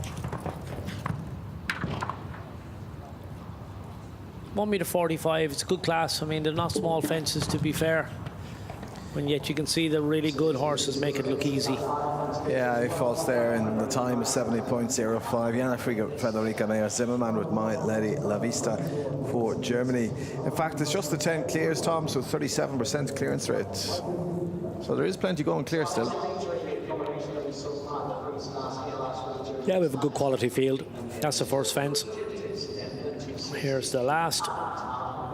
So first and last fence is down on this occasion for this athlete. Bigger things to come for her, including not forgetting 2 Grand Prix here tomorrow, which will be broadcast on the network. Adam Tamer Hamouda, this is Denver, the 11-year-old gelding by Don Dorado, Egypt.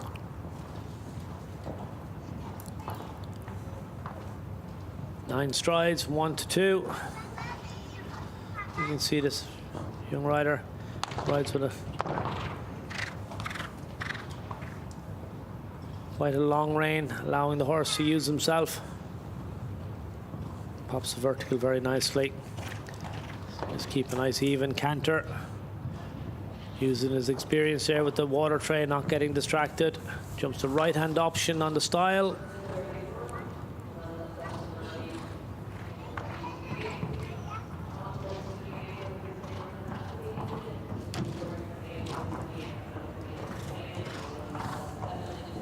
Goes 6 and 7 there, really lets the horse open his stride pattern, cover the ground, turns back again, sticking to the plan, waits quietly up to the combination. Now a little bit of help coming out. Horse didn't appreciate it, unfortunately. 8 falls, 69.08. Adam Tamer Hamouda with Denver for Egypt. Well, we still have 32 left to go, and after combination number 34, that's Megan Mossignier, we will take that break. As you can see, slightest knock there. One of the fences down for that young man as he leaves the arena under these bright lights of the Longines arena of Alshaqab. The next rider is also representing Egypt, Mustafa El Hussein Issa with Clint Z. 9-year-old stallion owns and rides. Picks up the canter, gets up into the top corner. He's going to turn left now and come down by those hospitality tables to this first jump, which is a formidable enough obstacle for the first fence. Gets the horses up into the air, then a bending line left. Okay, onto a nice rhythm. Now bending line right to this oxer that faces into the stand. Been on the ground quite a bit. You can hear him using his voice, just get a little click to the horse, just get him up to speed. Jumping on the angle again, and then bends right, push forward. Yeah. Now, there's a roll back here. Just get everything tidied up again.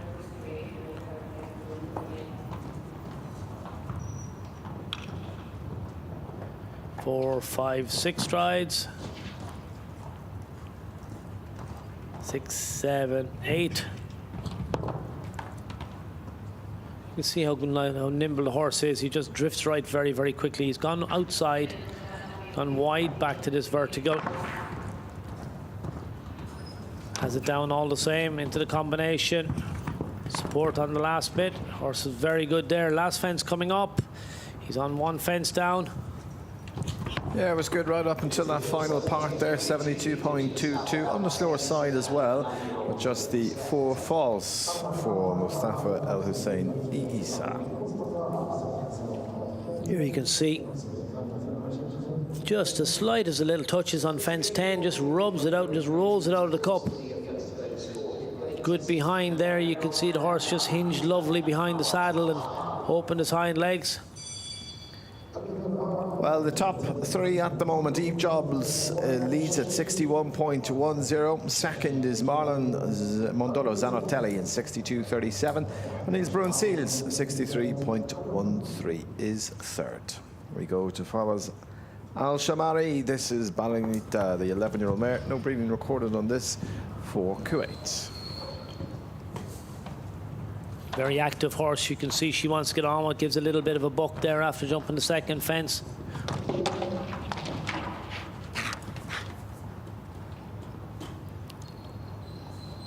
Not to be at the third. And now settles into it again. You can see the mare swishes her tail quite a bit. Giving a bit of a buck as well. Now jumps the right-hand option of the style.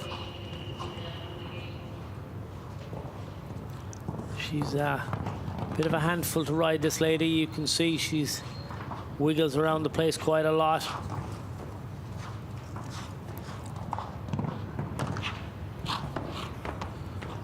Fawaz really has his workout out here to try and stay nice and accurate, so he opts to go wider to this vertical. Now just stay on the rhythm down to the 6, into the combination, back rail. Ooh, stay where you are. Mind, don't push the bridle off. Now decision to be made. You can hear the bell has been rung, so arena party get in there and try and repair everything as quick as they can. We'll have to see what he decides to do here. Just had the back rail down on the way in, and then that just upset the balance. And then there was 1 stride to the second fence, which is the vertical. Looks like we're going to represent here. Here he comes. It's in. Oh, same again. Well, with the 2 stops there at the triple combination, not quite liking that at all was Balanita. It means elimination for the Kuwaiti rider, Fawaz Al-Shamari. Yeah, I just caught the back rail coming in the second time as well, and that just lose the balance, wasn't able to take a proper full stride, and then there's no chance to jump in the second part. Well, that is the stadium that we are in. It is an amphitheatre for the equestrian sport, a coliseum of modern standards, and a great and wonderful night of entertainment ahead of us. Hussein Al-Khafari is the next rider to take the challenge on with J.K. Saint-Henrive, this 10-year-old stallion. And he also rides for Kuwait with just 2 to the arena maintenance break. That's us up there in the top corner in our commentary position. There's a gorgeous big horse. Look at the lovely shine on his coat. Real presence about him. Picks up a very nice canter now. Let's see, will he come down on the 8 strides? Sets up like he's going to go 8.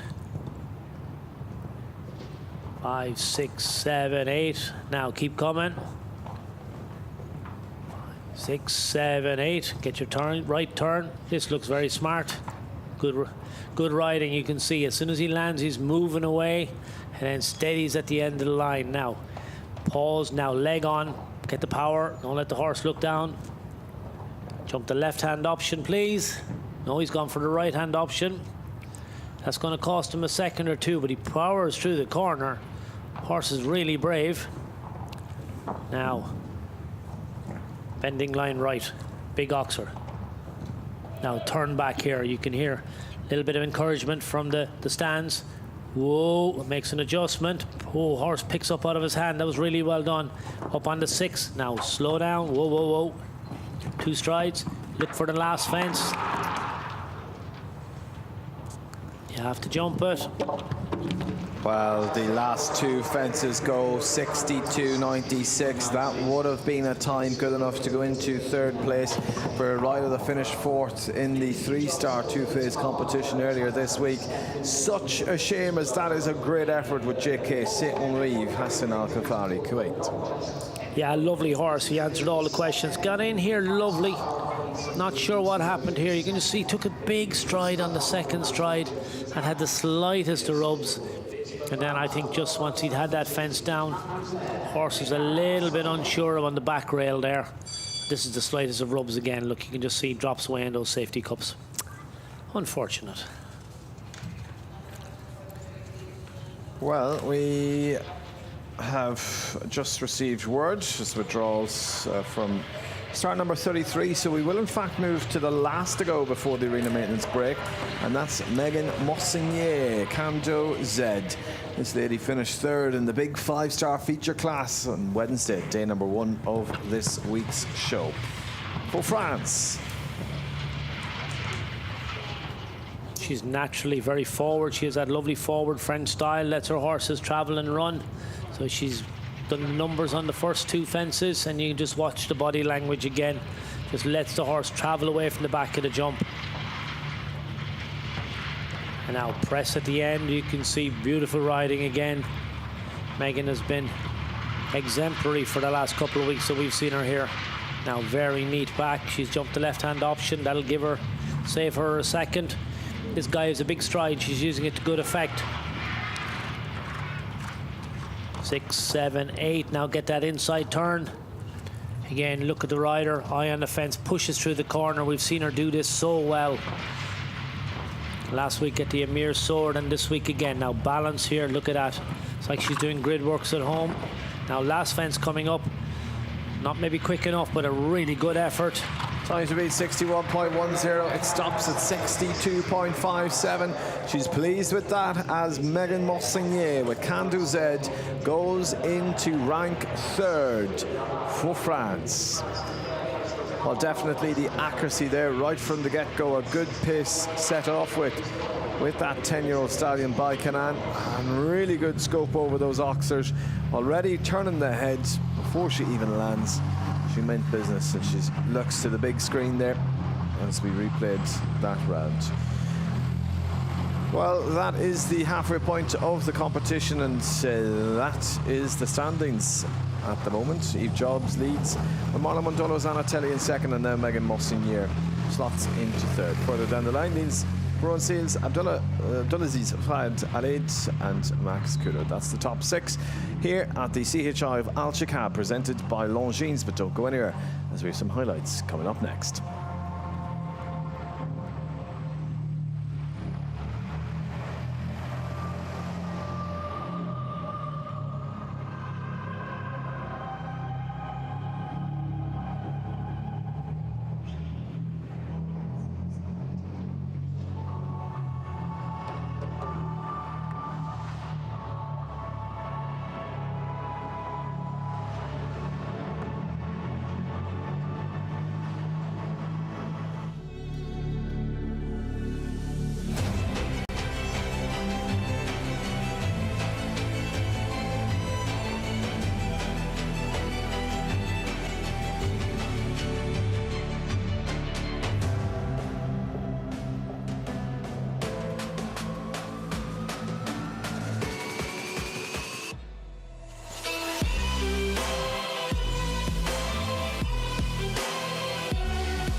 Well, we are at the halfway point in this three-star speed competition. Of course, the opening class on day 3 of CHI Alshaqab, presented by Longines. And it certainly has been an exciting one so far. A good number of clears, and some of these riders very much with a foot to the floor.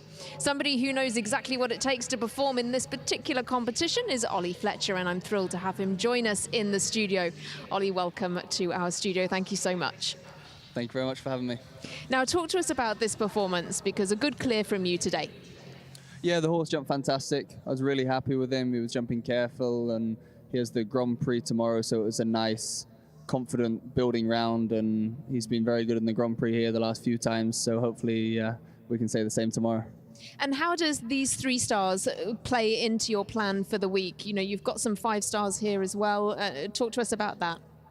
It's a lot of money. It's 100,000 euros, so it's definitely one of the big ones to aim for. Yeah. I've been lucky enough, I think 3 times double clear in it, so we'll try and do that again tomorrow.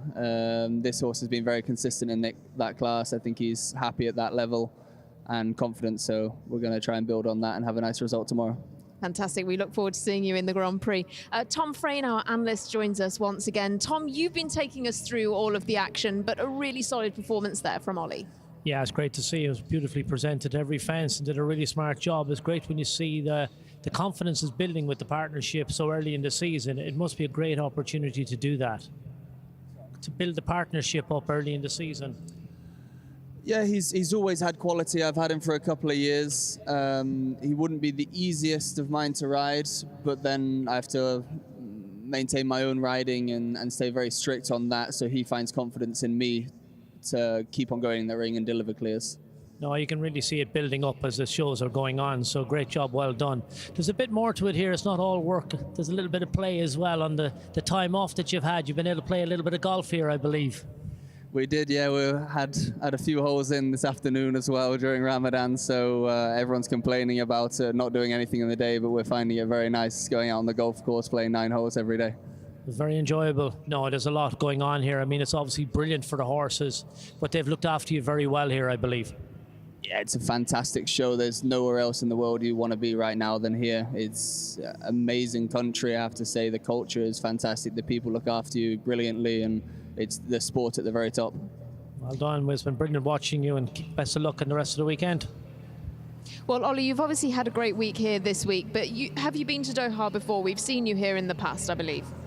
Yeah, I was lucky enough to be here 2 or 3 years ago for the Global. We had a nice show then, and yeah, we're really enjoying our time here. It was amazing facilities back then, and I can only say they've just improved on everything. It's a fantastic venue to be at, and I'm very lucky and happy to be here. And talk to us about how a show like this fits into your plans for the year as a whole. Well, it takes up half the year, so we've been here from New Year, and we're staying until April. Amazing to have so many good shows, and the money from the 3-star to the 5-star. I'm lucky I have a few nice horses here and can play around with them in each individual classes, so really enjoying it. And a lot of people have commented that it's a really good opportunity. You know, you say you're staying here for a good few weeks, but the horses are able to really settle in, and then you can almost build a bit more with them because of that. Yeah, 100%. You have 5-star back-to-back and then a week off, and it continues for nearly 10 weeks, I believe. And it's so difficult to get into the top shows now, and you can rely on an entry into a 5-star. You don't even have to qualify for the Grand Prix at the moment, so it's a weight off your shoulder in that factor, and we're trying to take full advantage of that. Well, congratulations on a great round today, and we look forward to seeing you tomorrow. Thank you very much. Well, we turn our attention then back to today's class. Of course, this 3-star speed competition. A horse is just heading into the arena, so I'll hand it back over to Killian Thornton on our broadcast and John Stokes in the arena to take you through the action. Thank you. As that is the backdrop here of the Longines Arena in Alshaqab in the magnificent Doha, the capital of Qatar. And as you've heard from one of our riders, the hospitality and the experience that we have been offered here in our time has been second to none. The hospitality is just absolutely wonderful. As we get to bask in the sunshine and the heat, while it, for some of us back home, has rained every day in Ireland this year. So wonderful for the likes of Ollie and for some of the team and officials to be able to come out here, but more importantly for the athletes and horses to come out and enjoy 5-star, 3-star, 1-star jumping as the CHI this week continues. Not forgetting we've dressage and para dressage all available across the network. We will show you some of that as we progress. We've really only started the jumping here tonight. We still have about another 6 hours ahead of us. Approximate start time or finish time here tonight will be about 1:30 Qatari time, with the ride and the jump and drive starting at midnight. We're looking forward to that, but Geoffrey Pook gets us back underway with 28 left to go. This is Lavisto, a 10-year-old gelding by Falaise de Muse. Placed second here in one of the big 5-star classes over the last number of weeks, but top 10 performance in the Table C here yesterday. Knocked down at that fence there as he loops round from the in-out gate down that distance into the water jump. Another knockdown. He's sitting on 8 falls so far. Ops for the left-hand side of that. Slows down on the pace, no need to push so forward.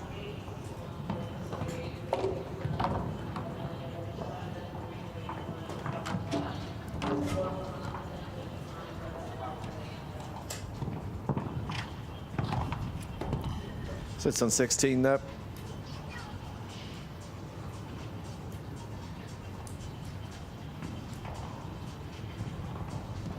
If you have just joined us, Steve Jobs leads it in 61.10 as Geffrid has a refusal there going into the first element of the triple combination. We've seen a couple of horses stop at that this evening, whatever they're looking at. Not like them.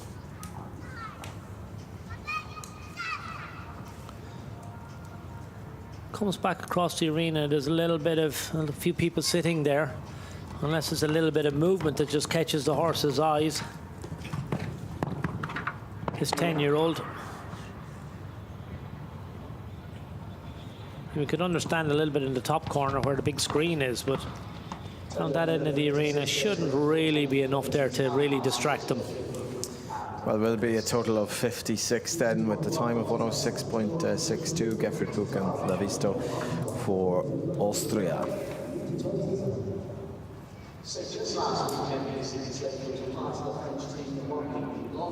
Just had that fence down early, that with the water tray. It's been the fence steward up there, the fence has been very, very busy putting that back in the cups. Well, we proceed to another rider that has had a top 10 performance this week. Jean Saron and Scapino de Balbé, the 12-year-old gelding for France. First fence down. Want to keep her off the podium this evening.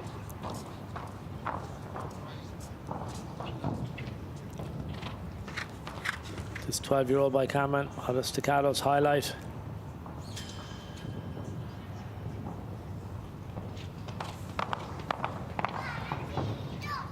Really high over that fence. And again on the style you can see a little bit stiff in his jump now. Obviously that fence has just rattled him a little bit, so he's just going up into the air. And he's probably going to settle down a little bit now as he proceeds through the track. Toes are around the corner. You can see he's got quite strong now. Whoop. Runs a bit deep there, but does well to back off it now. The combination and pop the middle part and really hold him for the last part. Has a rub, then catches it behind.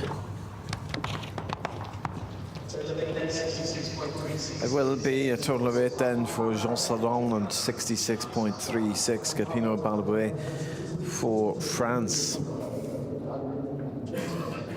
Just a slight little rub of that front rail there. Yeah, you can just see there he just punches that rail out on the way up.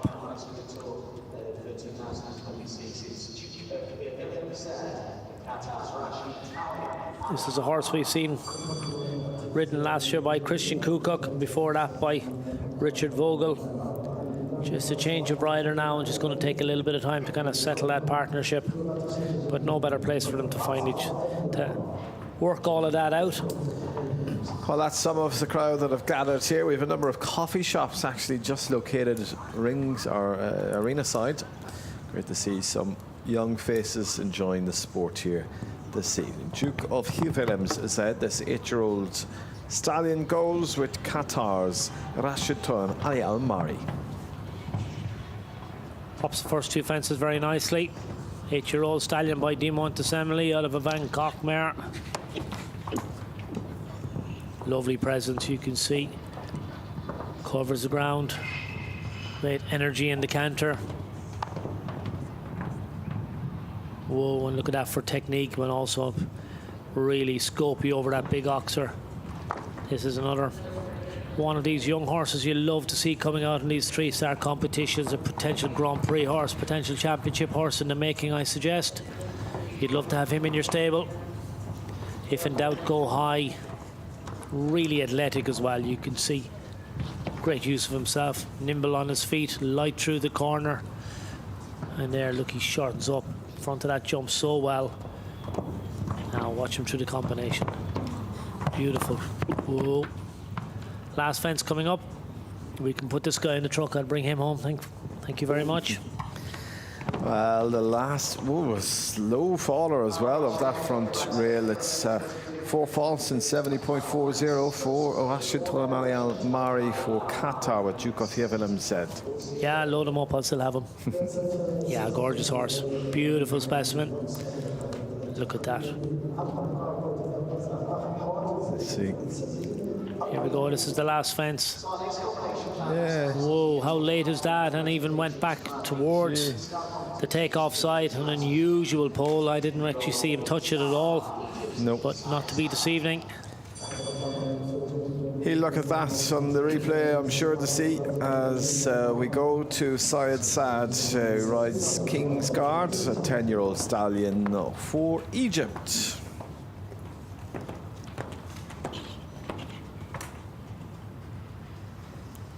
Picks up a really good canter to start off with. He can come down on the 8 strides very easily if he chooses to do so now. 7, 8. He could have actually got there in 7. This guy has a monstrous stride. Look how he covers the ground.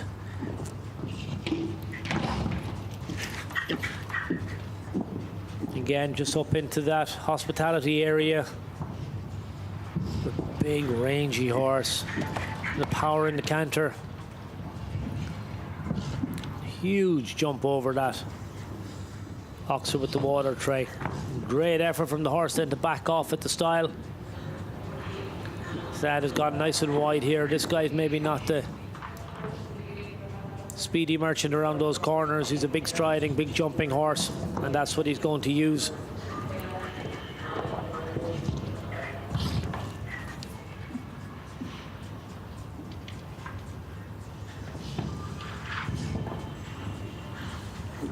Five, 6 has to wait on that distance. Now skips for the 2 strides here. Yeah, and the horse very good in front. Comes to the last fence.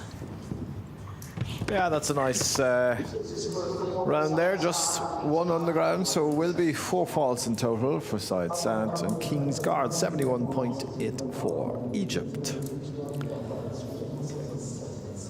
This is early in the track. It's the 3rd fence. It's not the widest Oxer, but it just toes him in there a little bit.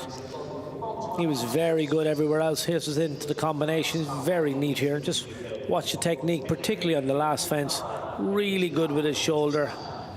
Hinges behind. So the world number 46 in the Longines World Rankings for Switzerland, Nadia Peter Steiner, who placed 5th in the big feature class here on Wednesday, goes with this 10-year-old mare, tailor-made via Conthara. Yeah, by Casalco. This has the pedigree, the credentials. If she wants to let this one run, she can be a contender. It's only a 10-year-old. Has a little bump on that rail.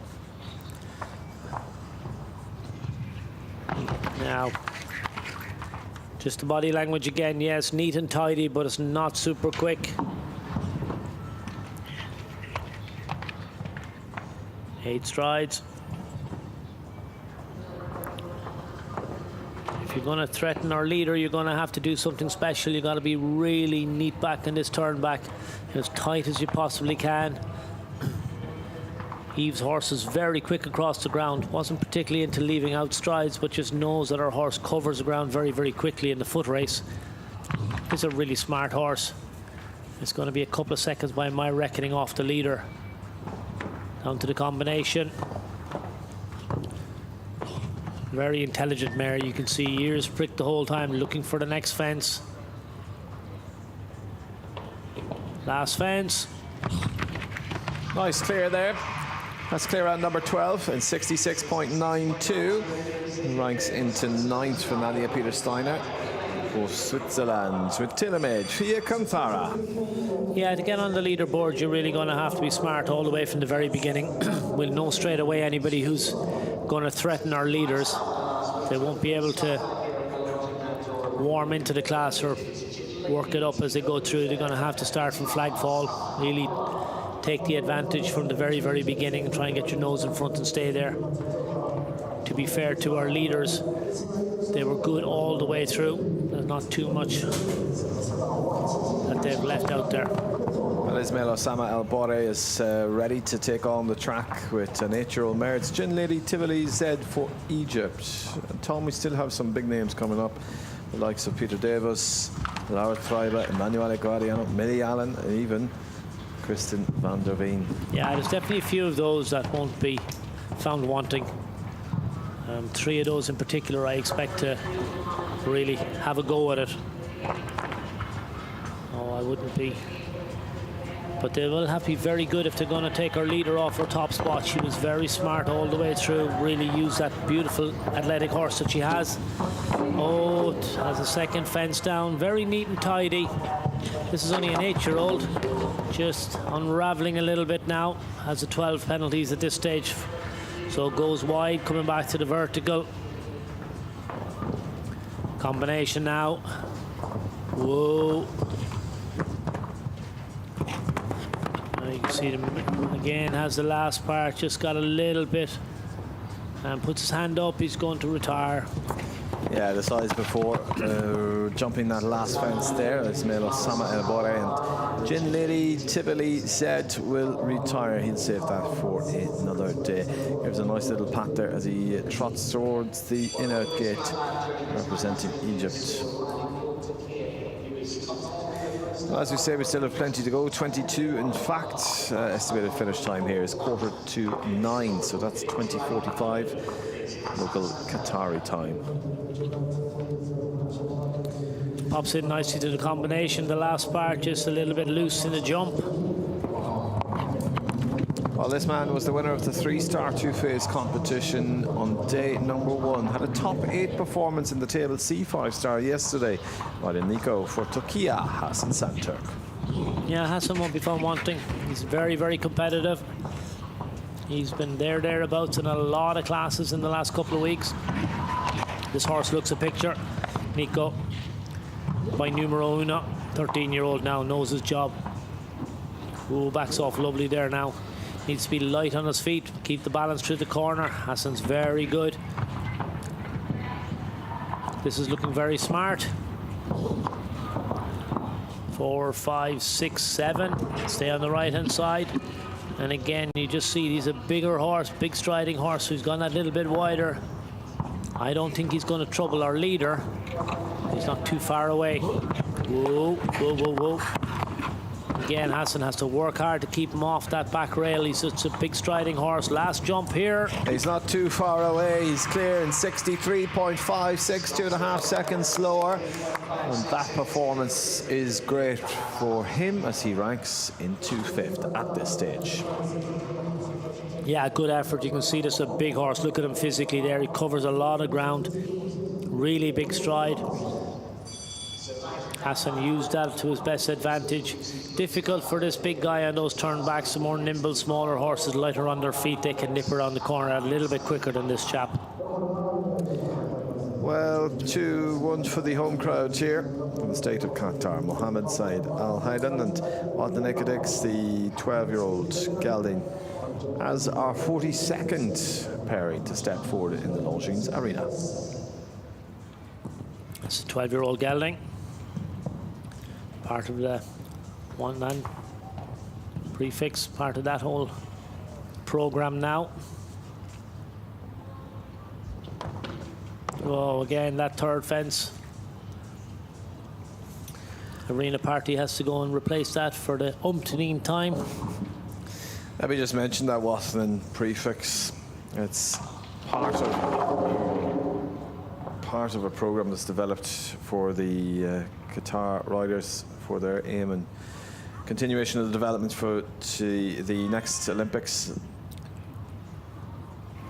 As I think Mohammed's just going to check. Yeah, he's dismounting there. Tom, just talk us through.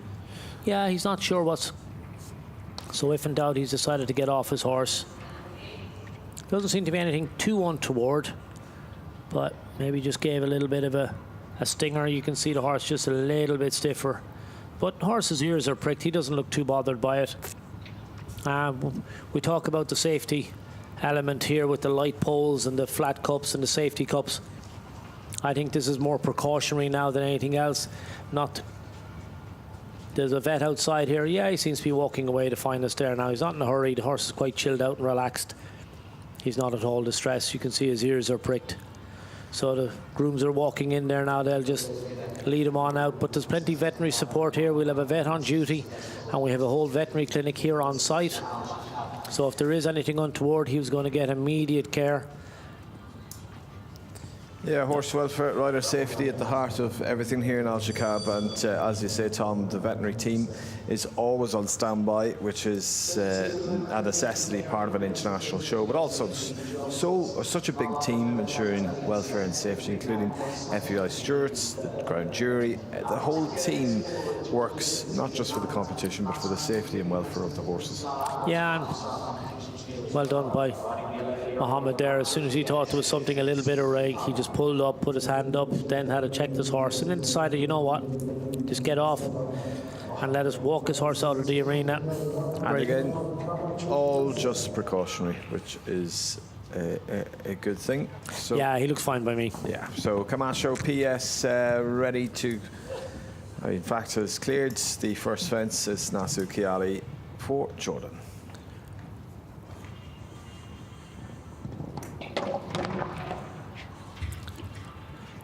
Yeah, just set up for that fence and was nice and positive towards it. Put his leg on. Horse that didn't respect the front rail sufficiently, just wasn't caught it on the way up. Now he's back on a more concentrated. He's very good on the style. Jumped the right hand side. You can see the horse went very high. Now stays on a good rhythm.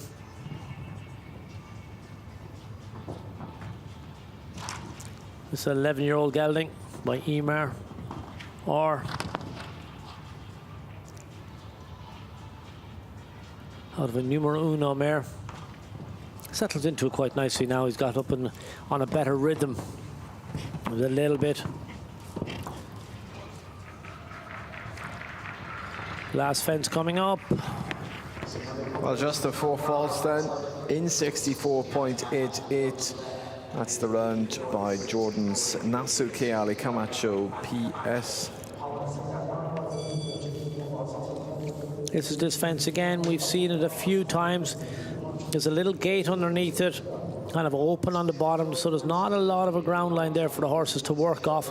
I wonder if that's just put their timing off a little bit. Good here through the combination. To another Jordanian rider, to his brother, in fact, it's Bishop Kiali and Wilfredo. This 15-year-old gelding is by Wilfred. As we have under 20 now, just under 20 left to go. Little bump on the front rail, but he gets away with it. Now stays on a nice rhythm. Wilfredo is a good type for this. You can see light across the ground, nice and nimble, neat in the air. Bashir sitting nice and quiet now, just needs to stay on those inside lines, stay nice and motivated. Good shot there to the Oxford with the water train. Now come on the left hand side here, and now put your eye on the fence, keep riding through the corner, support with the outside rein, leg on. 4, 5, 6, now stay going. Leg on again, get that turn if you can, and stay tall. Keep your outside leg, your outside rein. Well done. Now 6 strides up to the combination. This is a contender. Really good support now. Whoa, whoa. And now going jump the last. Needs to gallop a little bit more if he wants to be on the podium. He's getting cheers, he's getting support in the arena. 62.51 is good enough for Bishop Kiali to rank 3rd. Yeah, just needed a little bit of time in hand coming up the last line. Not a lot he could do. Really important that he came out of the combination nice and straight. Didn't want to take a chance there. Very good around most of the track here. Gave it a really nice, smart ride all the way through. Young athlete who's done a really good job there. 15-year-old mare approaches the start line by Caprice Ball Malco. It's Butterfly MNL. But in this, Australia's Georgina Harvey-Lazarus, who finished 6th in yesterday's 3-star 1-run speed. You can see this horse is very active. I think most of that was the wing actually falling, a lot of noise. A lot of crashing, but those wings are quite light. Jumps the Oxford well. So we have the 4 falls now, just stay on that. You can see this horse has the mask. Little red ribbon.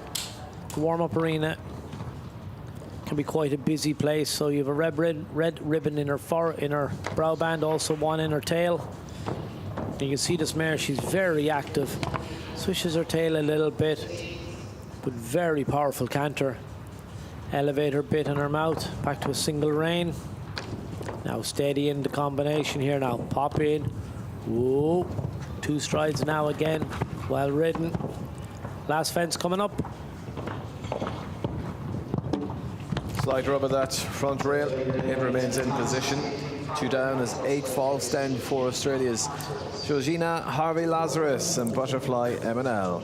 Yeah, her fence is downward early in the track. As she got into it then and settled down.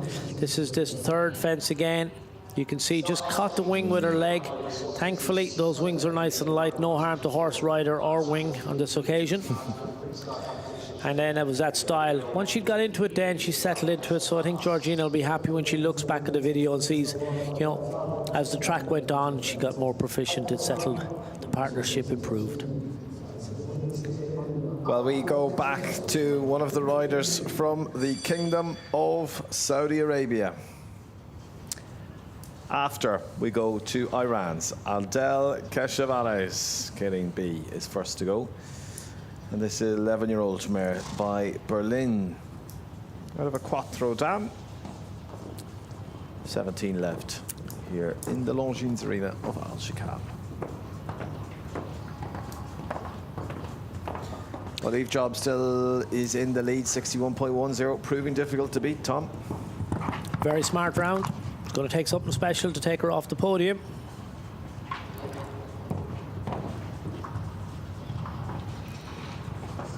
Abdel sets in nicely.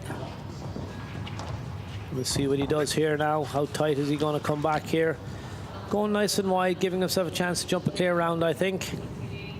That's the objective. Big Oxer here now. Good horse, goes high. You can see this mare is a scopy type. She's relying on power more than technique. 3-ring snaffle, single rein. Lovely attitude from this mare. Knows her job. Micklem type bridle, little Pelham I think, single rein. Simple setup, sorry, triple. Ooh, comes into the combination, has to do a little bit of work. Now last fence coming up, stays on the clear. Not going to trouble the leaders, but unfortunately. So disappointment. Even he had to take a look back to confirm that disappointing sound as the back rail falls. It's 4 false and 67.33. And ALKASS is killing B, Iran. What a pity. Two of them have been brilliant all the way through, working together so well. The mare is so honest. There you can see that 3-ring snaffle and the Micklem type bridle. But look at the expression on the mare. She's determined to jump these fences, do the best she can. Brilliant over that big Oxer with the water tray. To the Kingdom of Saudi Arabia's Moushari Al Harbi. As you can see, he comes in front of the VVIP area and approaches that start line. But high there, a 14-year-old stallion by Nab the Rave.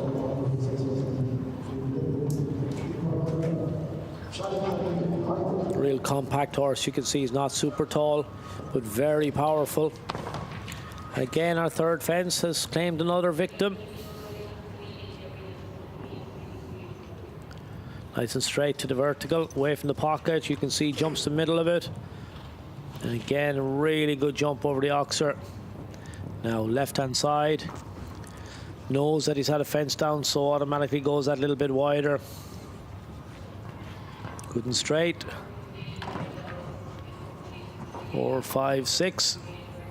Now bending line right.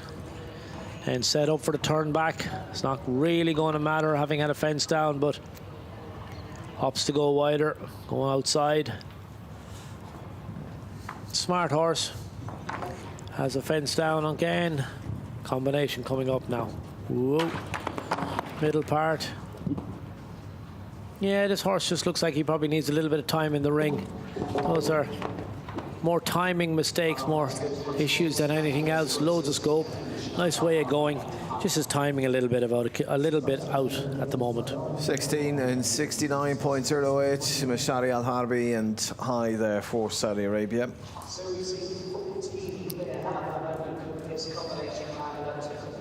$14 clears. To get into the top 6, you must beat Hassan Senturk's time of 63.56. Eve Job still leads it, dominating the majority of the time here, sitting in the leads. with 61.10, our time to beat. Ibrahim Hani Bishart standing by with Rada Demuse, a 9-year-old mare for Jordan. Yeah, a little bit like Ollie was saying in the interview. This is a ranking class, and there's a decent prize fund for it. There's a 145. There's 29,000 euros up in the pot here. So there's a nice winner's check for whoever's lucky enough to claim it.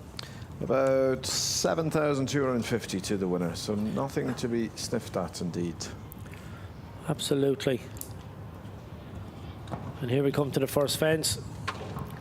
Ibrahim has ridden a good few horses here over the last few weeks. He's very competitive, very stylish rider. Now, gets a nice rhythm. Keeps it nice and organised to begin with. Get that fence out of the way. Now you can watch the body language. You can see, lets the horse travel through the corner. And a little squeeze, a little press to the jump.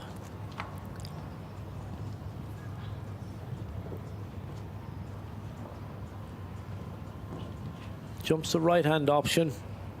Going for a tactical clear. It's a 9-year-old mare.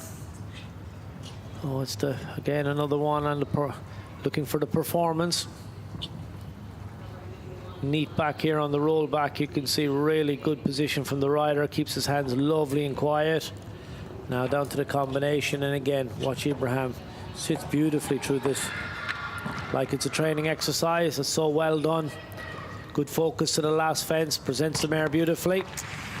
Yeah, really great clear there. 66.48. Ibrahim Hani Bishara Tarada Demuse Jordan. He was the winner of the 3-star special 2-phase on day number 1, but opts for the steady clear here tonight. Yeah, very neat and tidy. You can see didn't cut the corners, wasn't mad competitive, but amazing. Goes into what, 10th place there with a very smooth round. And tactical precision round, prioritizing the clear, giving his mare every opportunity to jump all the fences. To the 50th pairing to come forward in the Longines arena of Alshaqab, and also ranked number 51 in the world, part of the Longines world ranking. This is a 9-year-old stallion by Kornablinsky, Rainbow Vant Zogveld. Riding this, Belgium's Peter Davis. He sets up a nice canter to the first fence.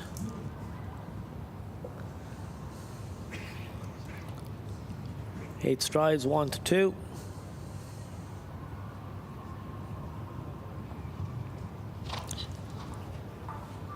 Those big ring gag snaffles must have been on sale. We've seen quite a few of them here over this week and last.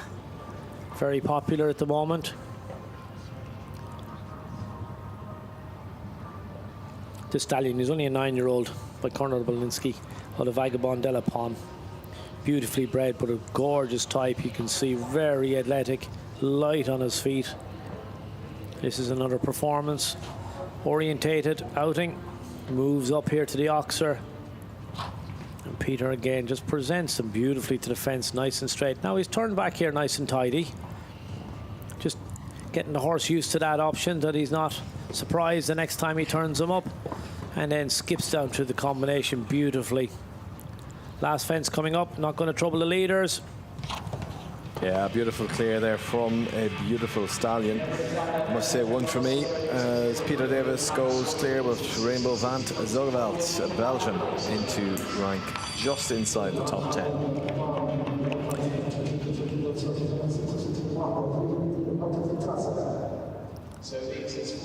That's how you'd like it to be done. Just lovely and light off the ground. You can see how the horse carries himself. Really pushes off the ground with that hind end, but then matches it up with the physicality and the shape of the jump and the way he can bascule and use his shoulder. To Chacolon PS and Hamad Al-Hajri, the rider and partnership that produced a really nice clear in yesterday's 3-star 1-round speed. Just ended up outside the top 10. Goes for Kuwait.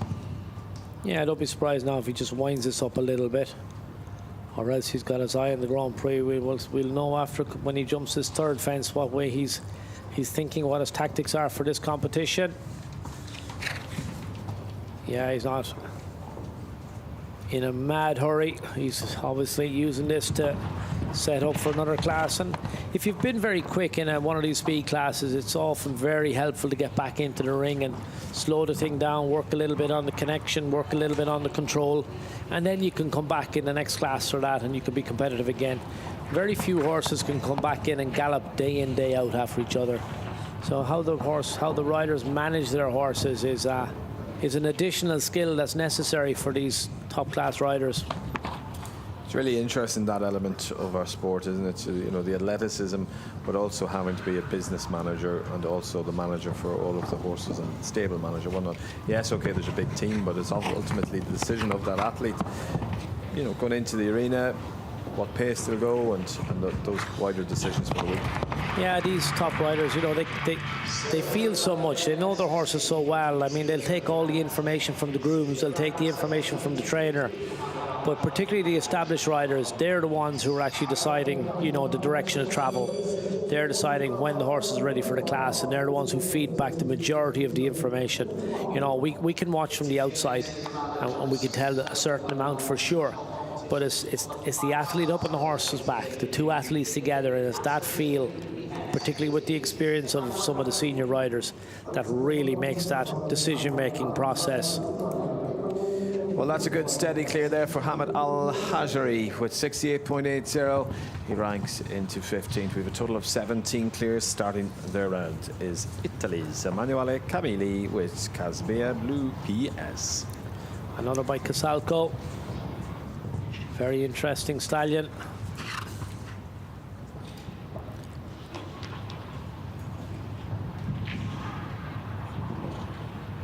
Manuel was very good. He was true to the jump off here in the big class last night.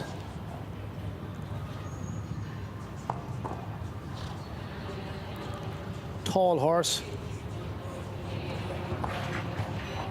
You can see just, you know, just containing the stride, but keeping the horse beautiful and straight all the time. You can see, look, using his outside rein, keeping the horse really connected between leg and hand. This is a big horse. And beautiful balance through the corner. And that really allows the horse to use his scope. Pop the combination, stay nice and straight. Two strides, gives him plenty of support coming out. Last fence coming up. It's not quick, but going for a clear round. Clear round it is then in 71.32. That is clear for Emanuele Camilli and Casabea Blue PS for the world number 39.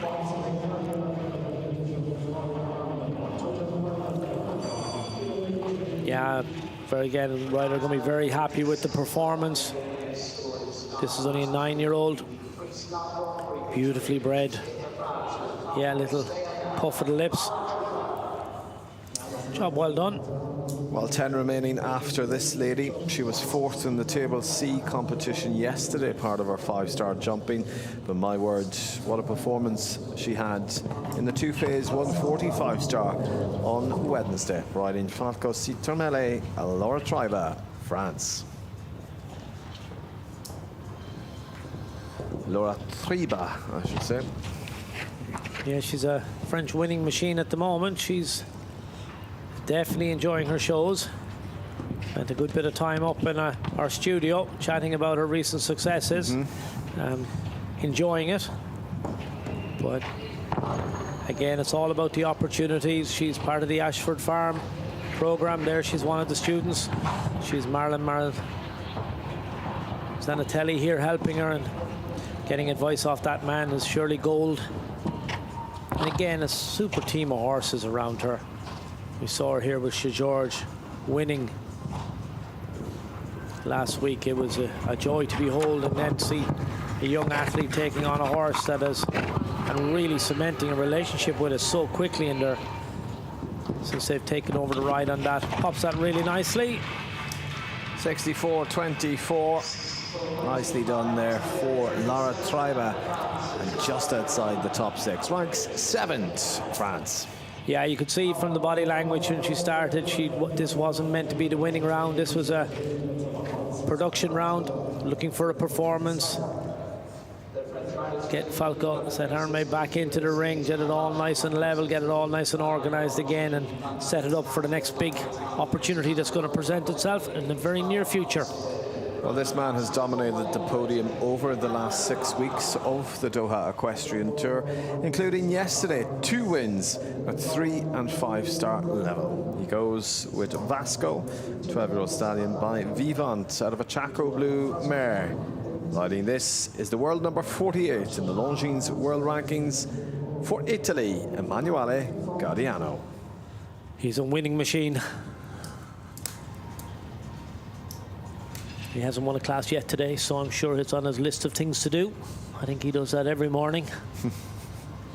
First thing when he gets out of bed. Some positive winning affirmations. To do, win a few classes. And it comes through. Quite regularly. Yeah, look, he's very committed. Has a real strong string of horses as well. And I think the horses are very like him. You can see they're enthusiastic. They want to get on with the job. This is a tall horse, gets that difficult third fence, but watch the body language. He's away very quickly off the back of that. Now, he's not going to leave anything to chance. Big Oxer here, just a little bit of a setup, about 3 strides out. Now he will come on the left-hand option. Yeah, and now he will be so tight back here. Look at this, he's inside everything else. Now jumps it on the angle, knows he's got a load of stride, doesn't worry about it, jumps a little bit from left to right. He's going to do the same here again, right. Lands on the right-hand side, and he's so tight back here. He's getting a little bit worried, I would imagine, but a fence down. She can breathe again. She stays on the podium for another while anyway. Galloping now towards the last fence. On the 4 false, unfortunately. Look at the clock. Would he have been quick enough? He would have been significantly quicker. That's so impressive. 58.45, just picks off that 4 false. And even after the 4 false, if he pulled back the speed, my word, that was quick. Yeah, what a pity. He'd done everything here. Just as slight as the touches with the near 4. It's not to be deceiving. He's going to have to wait for the next competition before he can get on the podium. Well, 4 false then for Emanuele Gaudiano. 58.45 was the time. As we continue to another rider to step forward here in the late stages of the competition for Italy. This is Juan Carlos Garcia and Oliver Twist van der Berghoeve. This 12-year-old gelding is by Nab de Rave out of Cassini Dam, Belgian Warmblood, as the 56th to step forward. Now sets off with a good gallop. I think this is going to get a little bit helter-skelter now till the end. Juan Carlos Garcia, one of our senior riders, but a very competitive. He's very tactically aware. Our third fence has claimed another victim. What a pity. I'd love to have seen him keep going all the way around. He's real nice. He's a gentleman of the sport. You can see, just slows it all up now. Opts for the right-hand option on the style, and you can see he's going wide here.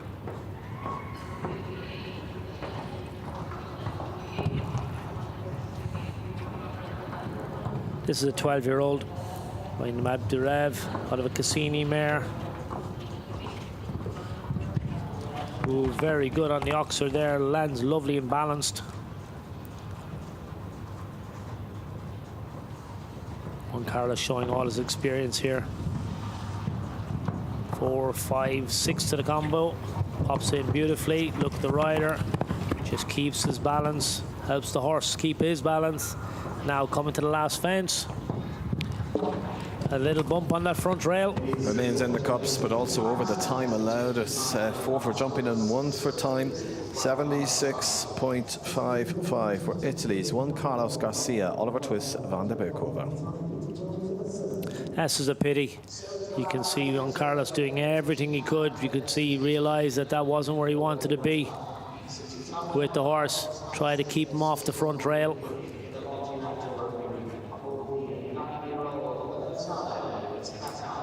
Now the last, correction, the second last to go for the home crowd here, the home nation of Qatar. Sheikh Ali Khaled Al Thani with Valanzino. This 9-year-old stallion by Vagabond de la Pomme. And out of a Christian Dam, this man is a high performer here, jumping in this 3-star competition. And reminder of the prize fund, €29,000. Yep, picks up a nice canter to the first fence, just moves up nicely. So 8 strides to 2.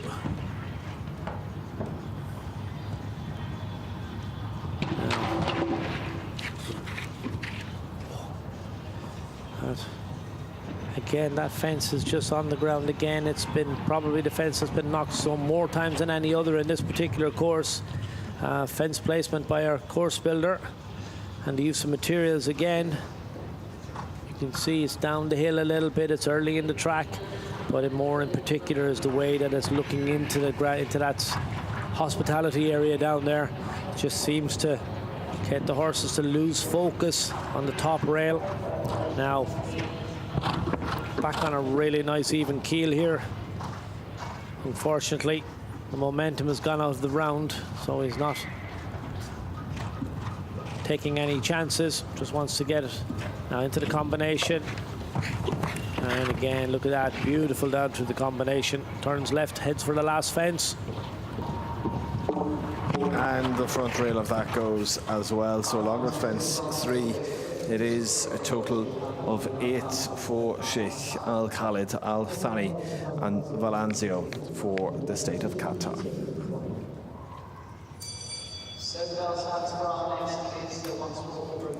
Well, we really are entering into the final stages here. So far we've had 19 clears, 7 remain, and that gives us a clearance rate of in around 36%. We're about 20 minutes away from finishing this first class of tonight, but don't forget, we have 2 more competitions coming up tonight.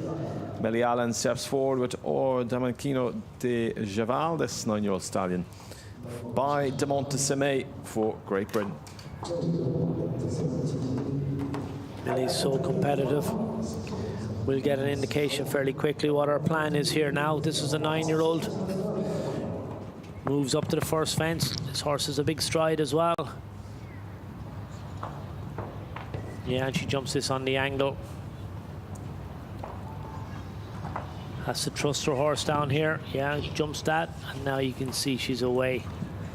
We'll come across the angle here on this, jump it a little bit from right to left, and then bow the line up to the oxer, leg on.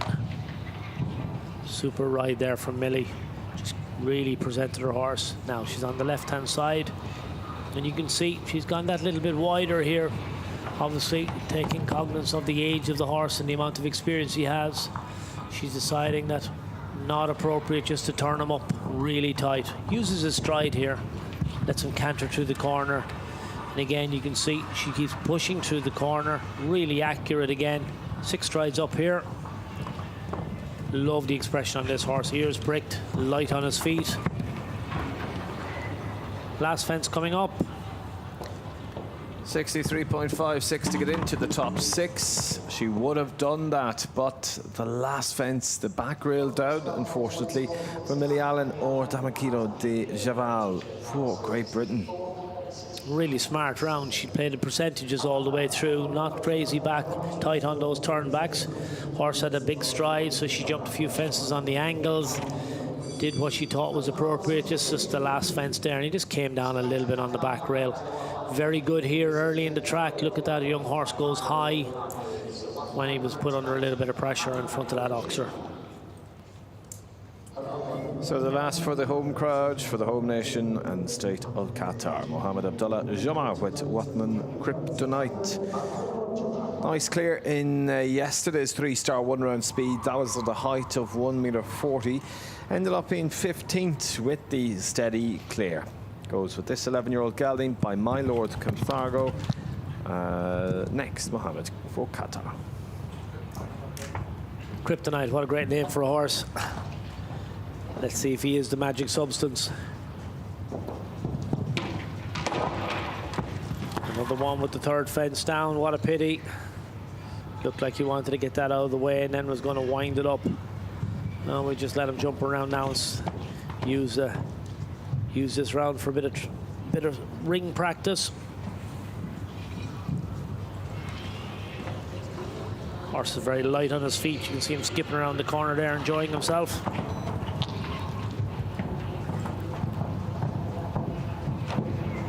Nice technique over the oxer.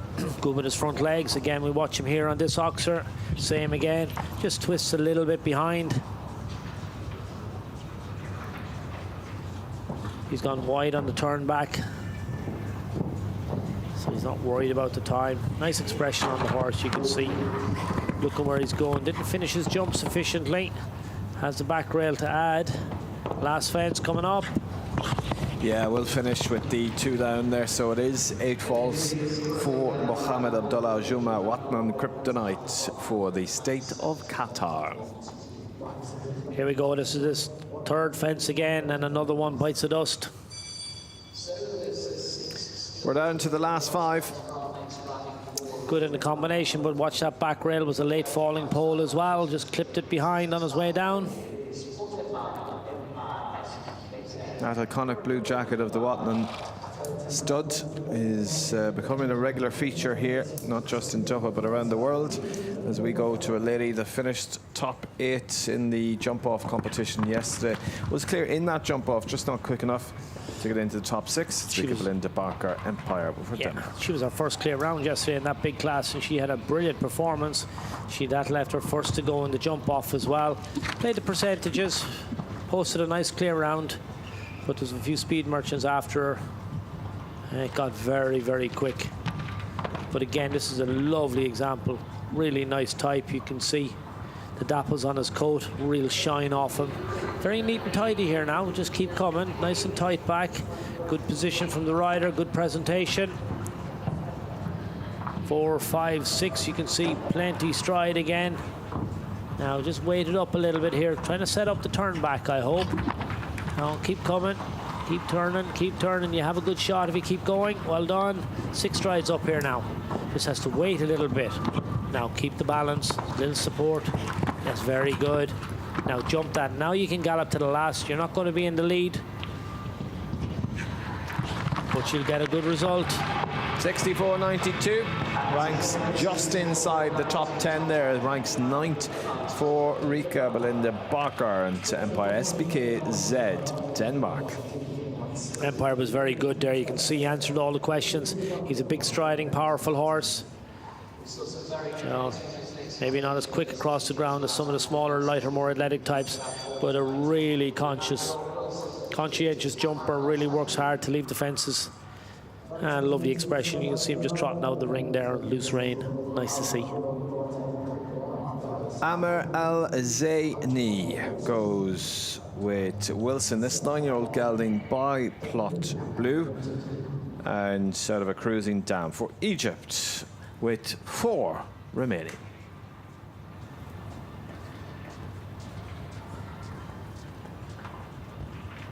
Wilson's the 9-year-old by Plot Blue out of a cruising mare.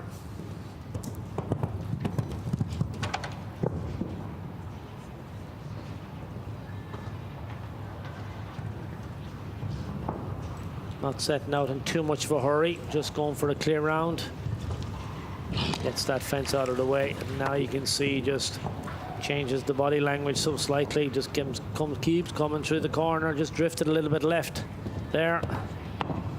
Now, jump the oxer with the water tray, set sail up to the stile ups for the right hand side. That pushes him that little bit wider, you can see, on the roll back to the Equine Veterinary Medical Center.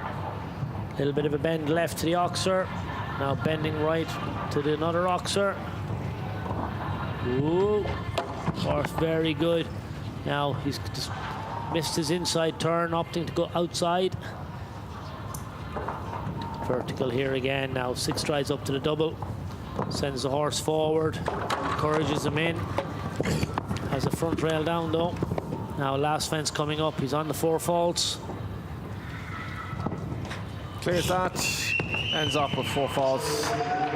Cheering there for him in 71.90 for Amr El Zaini and Wilson, Egypt. This is the first fence. Horse is very neat and tidy over that. Oh, a little bump on it. I missed that when he did it the first time. Cameraman spotted it. This is up to the combination. Very strong up that line on the 6 strides. Horse needed to back up a little bit more for him. Had the front rail down. One to watch here is Kristen van der Veen as she gets ready to go. The world number 44 with Bull Runs Mary for the United States of America. Very competitive. Won the Hamptons Classic there recently, last year, the year before. She's well used to going quick. Normally based in Florida. Has come over here to the Doha tour this year, and she's made it a very successful visit. She's been very, very competitive. Has that trademark very quick American style. She jumped the right-hand side of that now, which if she goes to win this, I'm going to have to ask her what the thinking behind that was. Unfortunately, she's had the vertical down, so we won't get her back in the studio. But you can see she's just naturally fast, neat back on the roll back here. Would have definitely been in contention if we'd left all the fences in the cups, but hasn't to beat this evening. Now pops out of the combination, gallops to the last. Not sure she knows she's had a fence down. Well, last fence down as well. She looks over towards the big screen there. There's definitely disappointment for Kristen van der Veen. Bull Runs Mary. It is a total of 8 for the USA. But when you look at the time, she had it. This is a very quick round. She finishes up on 60.93. That would have been quick enough if the fences had stayed where they're supposed to be. But this is a table A class. You need a clear round and then quick. Well, we're really into the final stages as we will wait for the next combination. And we have the 3 left to go. Let's maybe just discuss that, Tom. She has opted for the right-hand side, I think maybe to create a bigger radius to come tighter to that vertical. But you think if she opted for the left hand, she could have went even tighter to it? Yeah, look, different horses. It's a big striding mare. For me, normally the quickest route from 2 points is the shortest, but it's all about keeping the horses balanced. I'm not going to question that lady. She's a prolific winner. Absolutely. We didn't get to jump the fence after the turn, unfortunately, and if she had, but her time was really, really quick, so it was working for her and her horse. But look, we're all different, and that's what makes the world go round. Yeah, it's great to see so much diversity in the field here tonight as we come to the final 2 left to go, and Abdullah Alshaqab will get us underway as the 3rd last to go, I believe. He rides Valentino, 12-year-old gelding, and the latest recipient of His Highness the Emir's Sword for 2026. He's ranked 56 in the world. Abdullah Alshaqab for the Kingdom of Saudi Arabia. Yeah, sets off at the gallop to the first fence, and he's already trying to leave out strides from 1 to 2, and he has done so. Brave here, keeps going. He just slows down at the end. That was very clever. Now jumps that on the angle, turns right-handed, water tray underneath this, gets a nice press up to that. Now let's see, is he going to go left or right? He's taken my option. He's on the left-hand side and automatically turning. What a brilliant turn back. This has to be very quick. Jumps on the angle, comes up to the next oxer, just sets up the turn back again. You can see carries the momentum through the corner. Unfortunately, that fence is in the way, but he's going to keep coming here now. I think he's well up on the time. He can still nearly do it if he keeps going. Horse backs up. Whoa, that pole is gone. What a slow falling pole in the middle of the combination. Keep an eye on the clock. Even with that, what a pity. Even with that stop, it's 61.34. That's an incredible performance there by Abdullah. Just so unfortunate going into the triple combination there. That middle element goes. Abdullah Alshaqab, Valentino for Saudi Arabia. Yeah, he really had set this round up from the very beginning. He was so fast on the first part of the course that he actually had a little bit of time left in hand, and that's what allowed him to recover from that. He got into the combination here. I'm really surprised we had the middle part down. Oh, it's the slightest of rubs. What a pity. Gallops to the last. Was he quick enough? No, just outside it. Just outside, with Christopher Clayson now approaching the start, riding this 9-year-old stallion that's by Casal. It's high class, Germany. Great name for a horse. He looks the part. He's by Casal. This is a very talented rider. You can see real stylist, beautiful position on the horse. Lands again, you can see another one of these guys. As soon as he lands, he gets his leg on, sends his horse forward, and looks for his distance. And then he's lovely and calm in front of the jump. You could see the body language on the way down to that boxer. He really was working hard to try and set it up properly. Little bit of a misunderstanding between himself and the horse. He's on the 4 falls, so we slow it all down now. There's no need to be rushing anymore. Any result has gone with that beautiful technique over that oxer. Watch him here again. So straight, so balanced. And you can see he's going wider. You can hear this horse. He's got a pair of overreach boots on, and that's just making noise as the horse's front feet hit the ground. They're designed there to make sure that he doesn't overreach. Back rail gone in the combination as well. I didn't expect that. Last fence coming up. So 2 down is 8 faults and 70.14 for Christopher Clayson and high class Germany. You can see just making an alteration on the way down there with the water tray at the bottom. Just didn't all work out for this partnership. Back rail in the combination, just the slightest of touches on the way down. And then skipped out really easy. Well, we're down to the last competitor. Let's see what Jeda Bossou goes like with Cool Paradise S. This 13-year-old gelding by Claramo is the only one to knock, or to be in with a chance to knock Eve Jobs off that top spot, as she is last to go with a time to beat of 61.10 for Italy. 13-year-old by Claramo. First fence down, we have a winner.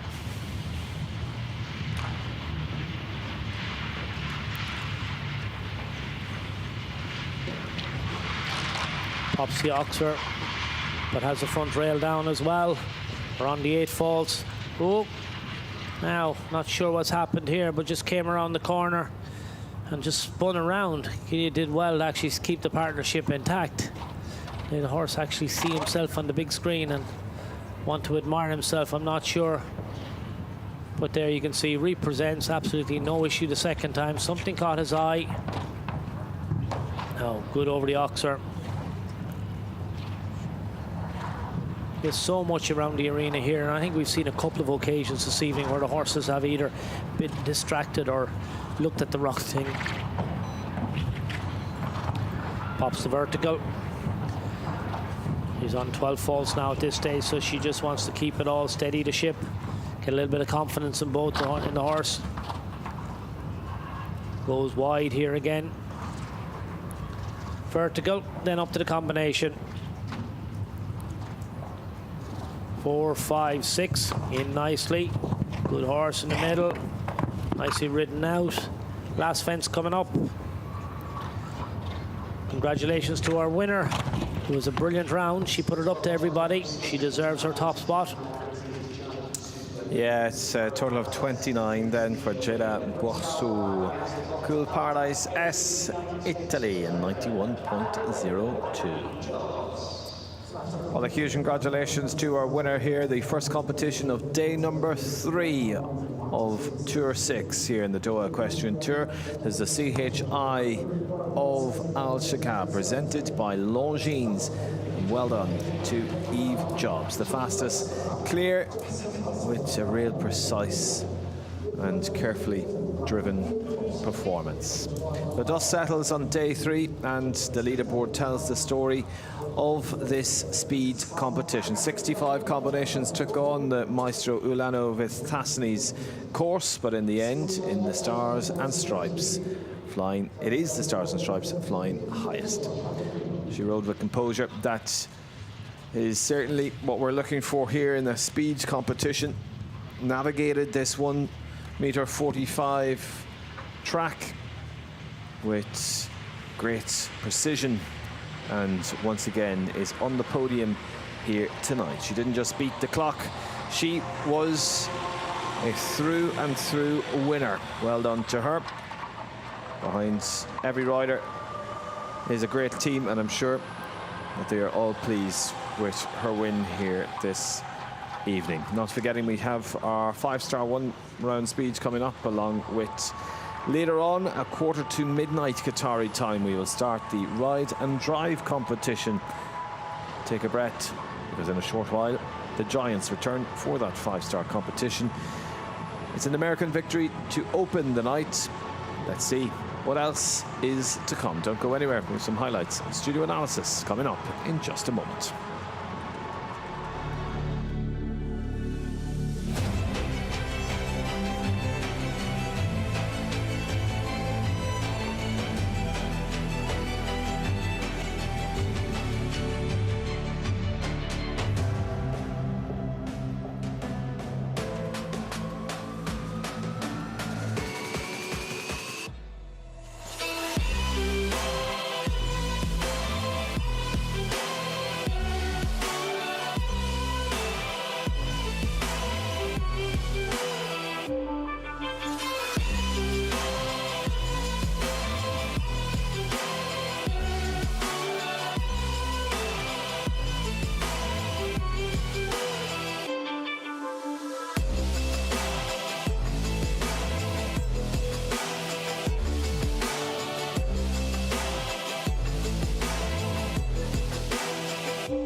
Congratulations, what a brilliant result. Tell me a bit about your round.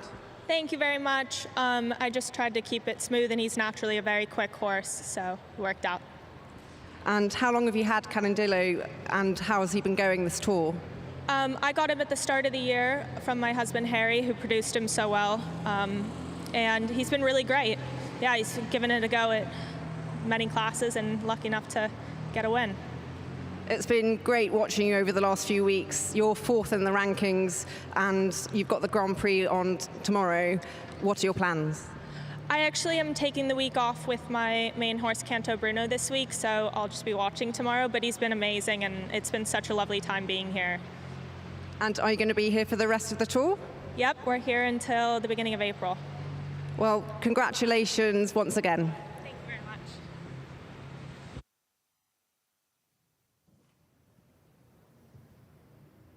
Well, a great win there for Eve Jobs. Huge congratulations to her, taking the win by more than a second, which is actually quite some feat considering how well attended this class was. All of those riders absolutely with a foot to the floor.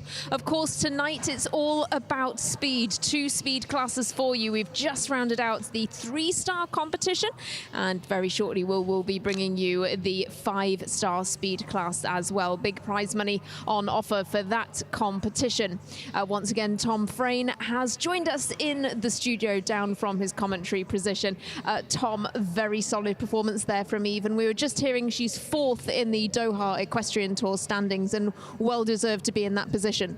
Absolutely, that was a lovely performance. Her horse was really attentive. You could see the relationship they had together. It was very, very smooth all the way through. The horse was really blood and light across the ground, and she used that to great effect. It was very neat and tidy, and it deserved, she was a well-deserving winner. Absolutely, and a great set of riders in that competition, and a great set anticipated in the 5-star. Of course, we will take a bit of a closer look at that later on. But isn't it great to have so many of these big names also bringing forward these up-and-coming horses in the 3-stars? Yeah, that's one of the special things here, is that we've the 5-star class on. We've got all the big superstars, established horses competing at that level. But this 3-stars are giving the young riders, the young horses, the senior riders, bringing on young horses. It's a whole melting pot of the sport here in front of us. That was a decent 145 track. You know, it was definitely anything but a giveaway, and any horse who jumped around it, you know, even with a fence down. In the commentary, we were talking a lot about the performance, maybe not the result in a lot of cases. You know, we had some people for sure were looking for a result. A lot of people were definitely more interested in the performance that the horses were going to give them. I think a lot of people will be disappointed when maybe having a fence down, but when they go back and look at it, I think they'll be very happy with the way that they met the challenge, the way their horses jumped. There was plenty of opportunities for those horses to show us their ability and their potential. Yeah, absolutely. It's great to have those younger horse classes and be able to see these up-and-coming stars of the future. But something else a lot of our riders have commented on, particularly we've heard some of the dressage riders comment on this today. They've said it's a bit like a championships here. You know, they're able to compete in the same venue as the show jumping riders, and it really gives them a different feel. And of course, in a championship year, that can be an important experience. Yeah, look, we're all horse people. We all enjoy horses, you know, be riding them, be watching them, and it's amazing, you know, when we go to these opportunities where we're all in the same arenas and we're all in the same vicinity, how everybody supports everybody. The jumpers are watching the dressage riders, the dressage riders are watching the jumpers. You know, we're all supporting the paras. There's a great little, you know, you see the different nations gathering together, supporting each other, because we all know each other from at home as well.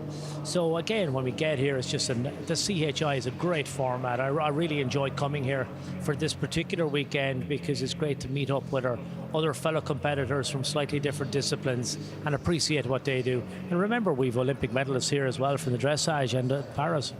Absolutely, we really do have the best of the best here at CHI Alshaqab, presented by Longines. But I am hearing that the horses are already into the arena, ready for their prize-giving ceremony. So I'll hand down to John Stokes to take you through that presentation.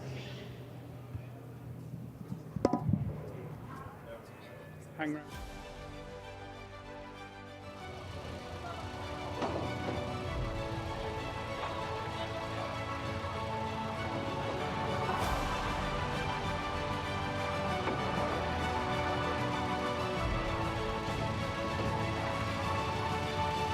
Ladies and gentlemen, please welcome in your winner of tonight's three-star one-round against the clock for the United States of America with Cannondillo. It's Eve Jobs. نستقبل الآن أيها السيدات والسادة الحضور الكرام لمراسم تتويج الأبطال للمركز الأول الولايات المتحدة الأمريكية إيف جوبز.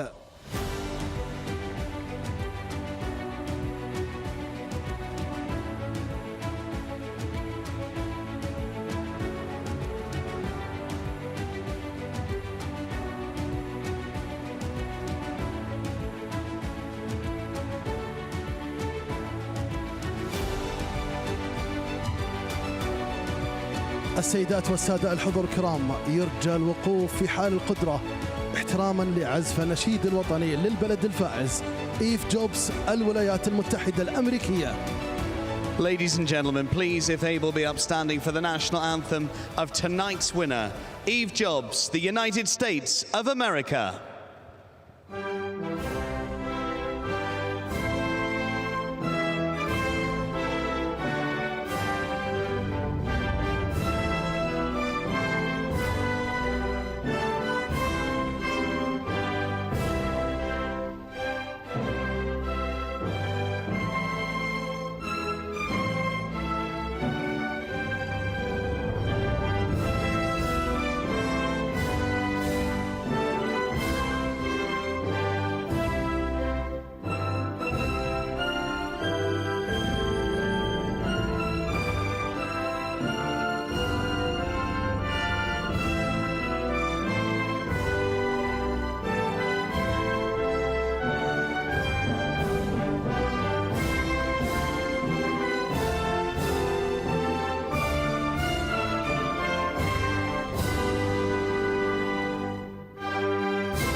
I am delighted to welcome forward sports manager Salman Al-Swedi to make the presentation of awards tonight for the three-star one round against the clock, as we congratulate your winner tonight for the USA, Cannondillo and Eve Jobs. بكل فخر واعتزاز نحظى بحضور المدير الرياضي السيد سالمين سلطان السويدي لتكريم الأبطال من مسابقة متر و45 سنتيمتر. ألف مبروك إيف جوبز، المركز الأول الولايات المتحدة الأمريكية.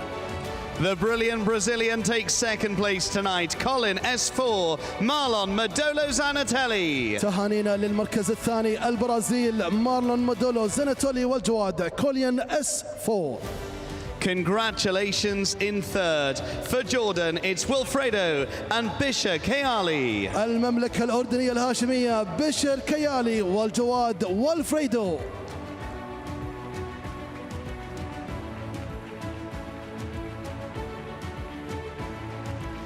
She's back in the lineup once more here in Alshaqab. Well done in fourth for France, Candouzed, Megan Moissonnier. تهانينا الآن للمركز الرابع فرنسا ميغان موزوني والجواد كاندوزيد.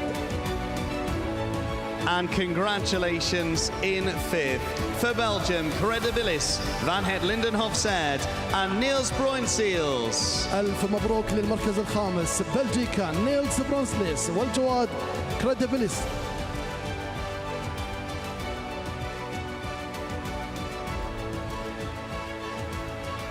Our grateful thanks to sports manager Salman Al-Swedi for stepping forward and presenting the awards for tonight's three-star one round against the clock.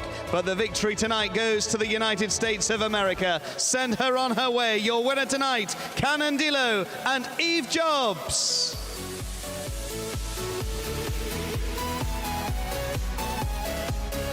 لنحتفل الآن ونصفق لأبطال ونجوم 3 نجوم متر و45 سنتيمتر. إيف جوبز الولايات المتحدة الأمريكية. The USA's Eve Jobs, Brazil's Marlon Modolo Zanatelli, for Jordan Bisha Kayali, France's Megan Moissonnier, and Belgium's Niels Bruinseels.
Great aerial view there of this stunning facility, of course, the Alshaqab Equestrian Centre, and it is the stage for CHI Alshaqab this week.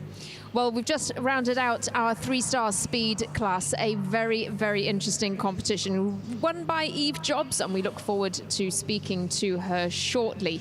But Tom Frayne is with me again as well. Now, Tom, let's take a look at the list of riders and horses that we had in that three-star competition, because some up-and-coming names, as well as some established horses that perhaps are just having a little bit of a step back from the top level. Yeah, it's early in the season, so the likes of Max Cooner has brought Electric Blue out here this evening. It's early in the season for him. It's only his second show. So great opportunity to come in here, jump a very nicely presented course, 1.45 m, not anything but a giveaway, but yet not putting the horse under a lot of pressure. And we spoke a little bit in the commentary about, you know, the work that the riders have to do to set these horses up for the long season that's ahead. Max is obviously looking at hopefully going to the World Championships with that particular horse. So that's a long road. There's a lot of training, a lot of preparation to be done before he's going to get there. And this is one step on that journey. Yeah, absolutely. Well, we are absolutely thrilled to see Eve Jobs has managed to join us, and we'll thank her so much for her time. Of course, she's just come out of her prize-giving ceremony, first win of the week. But of course, she's been performing very well here so far, this Doha Equestrian Tour. Eve, thank you so much for joining us. Yeah, of course. Thank you for having me. Now, talk to us a little bit about your partnership with this horse. We heard you just say now he's a relatively new one for you. Yeah, I just got him at the beginning of the year. But my husband Harry produced him all last year, so I knew the horse quite well. And he's been great. Yeah, he's lovely to ride. And how did you build your partnership with him? It looks like this has been a great tour for you to do that. Yeah, no, the tour here has been great, especially like they have a wide range of classes, and we got comfortable with each other quite quickly, and everything's been going great. Fantastic. Now, Tom, it was a real standout performance, wasn't it, there? Yeah, congratulations. It was expertly produced today. You nailed the class. I saw you walking the course earlier on with Peter Charles, with your father-in-law. It must be great to have somebody with that much experience in your corner giving you a bit of advice. You looked like you hatched a really clever plan and pulled it off and executed wonderfully. Yeah, he's amazing to work with, and it's really helpful to have someone on the ground that has so much experience like that. I really owe a lot of how I'm riding to him. Yeah, well, your plan today was executed beautifully. Thank you so much. What's your plan with this horse going forward? I mean, you have a lot of classes here, you have a lot of options. I think I'll keep him in the 145s, kind of between the 3-star and the 5-star. That seems to be where he's most comfortable, and maybe a 150 speed here and there as well. Yeah, he's only a 10-year-old. He's got a really bright future ahead of him. Yeah, I'm very excited to have him. He looks like a really sweet horse to ride. He looks very, very intelligent. Yeah, no, he is. He's quite forward moving, and he's naturally very quick. And he's very willing, very brave. Yeah, he's lovely. You have a few very nice horses with you. How many are you riding this weekend? Just the one this weekend, actually. Quiet weekend. Yeah. And how many have you got here for the tour? I have 3 here. Oh, that's lovely. So you're really enjoying the performances. We've really enjoyed watching you last week. That lovely style that you have, the position, it's brilliant to watch. It's a great example to any other young riders that are coming through. Anybody who's watching on television and looking on the links must really, look up to you now at this stage, I think, to be fair. Thank you so much. You're an inspiration. Oh, that's very kind. I really appreciate it. Eve, thinking about your career so far, you've been on some great teams for Team USA. How does coming to a venue like this compare to some of the other experiences you've had? Because you've competed on some real world stages. I mean, this is up there with the best of them for sure. Everything here has been amazing, and the support from everyone who puts on the show and the public and everything, it's amazing to be here. I'm very, very happy that we're spending the winter here. Fantastic. Well, thank you so much for joining us. It's been great to have you, and we look forward to seeing you later on. Thank you very much. Well done. It was a joy to watch. Thank you. Well, we say thank you so much to Eve Jobs, and of course, huge congratulations on tonight's win. But we have a few moments to go before we bring you the 5-star speed class. That's one of our feature classes of the day, but we'll say goodnight for now, and do join us again very shortly as we take you up to the start of that 5-star class of the day.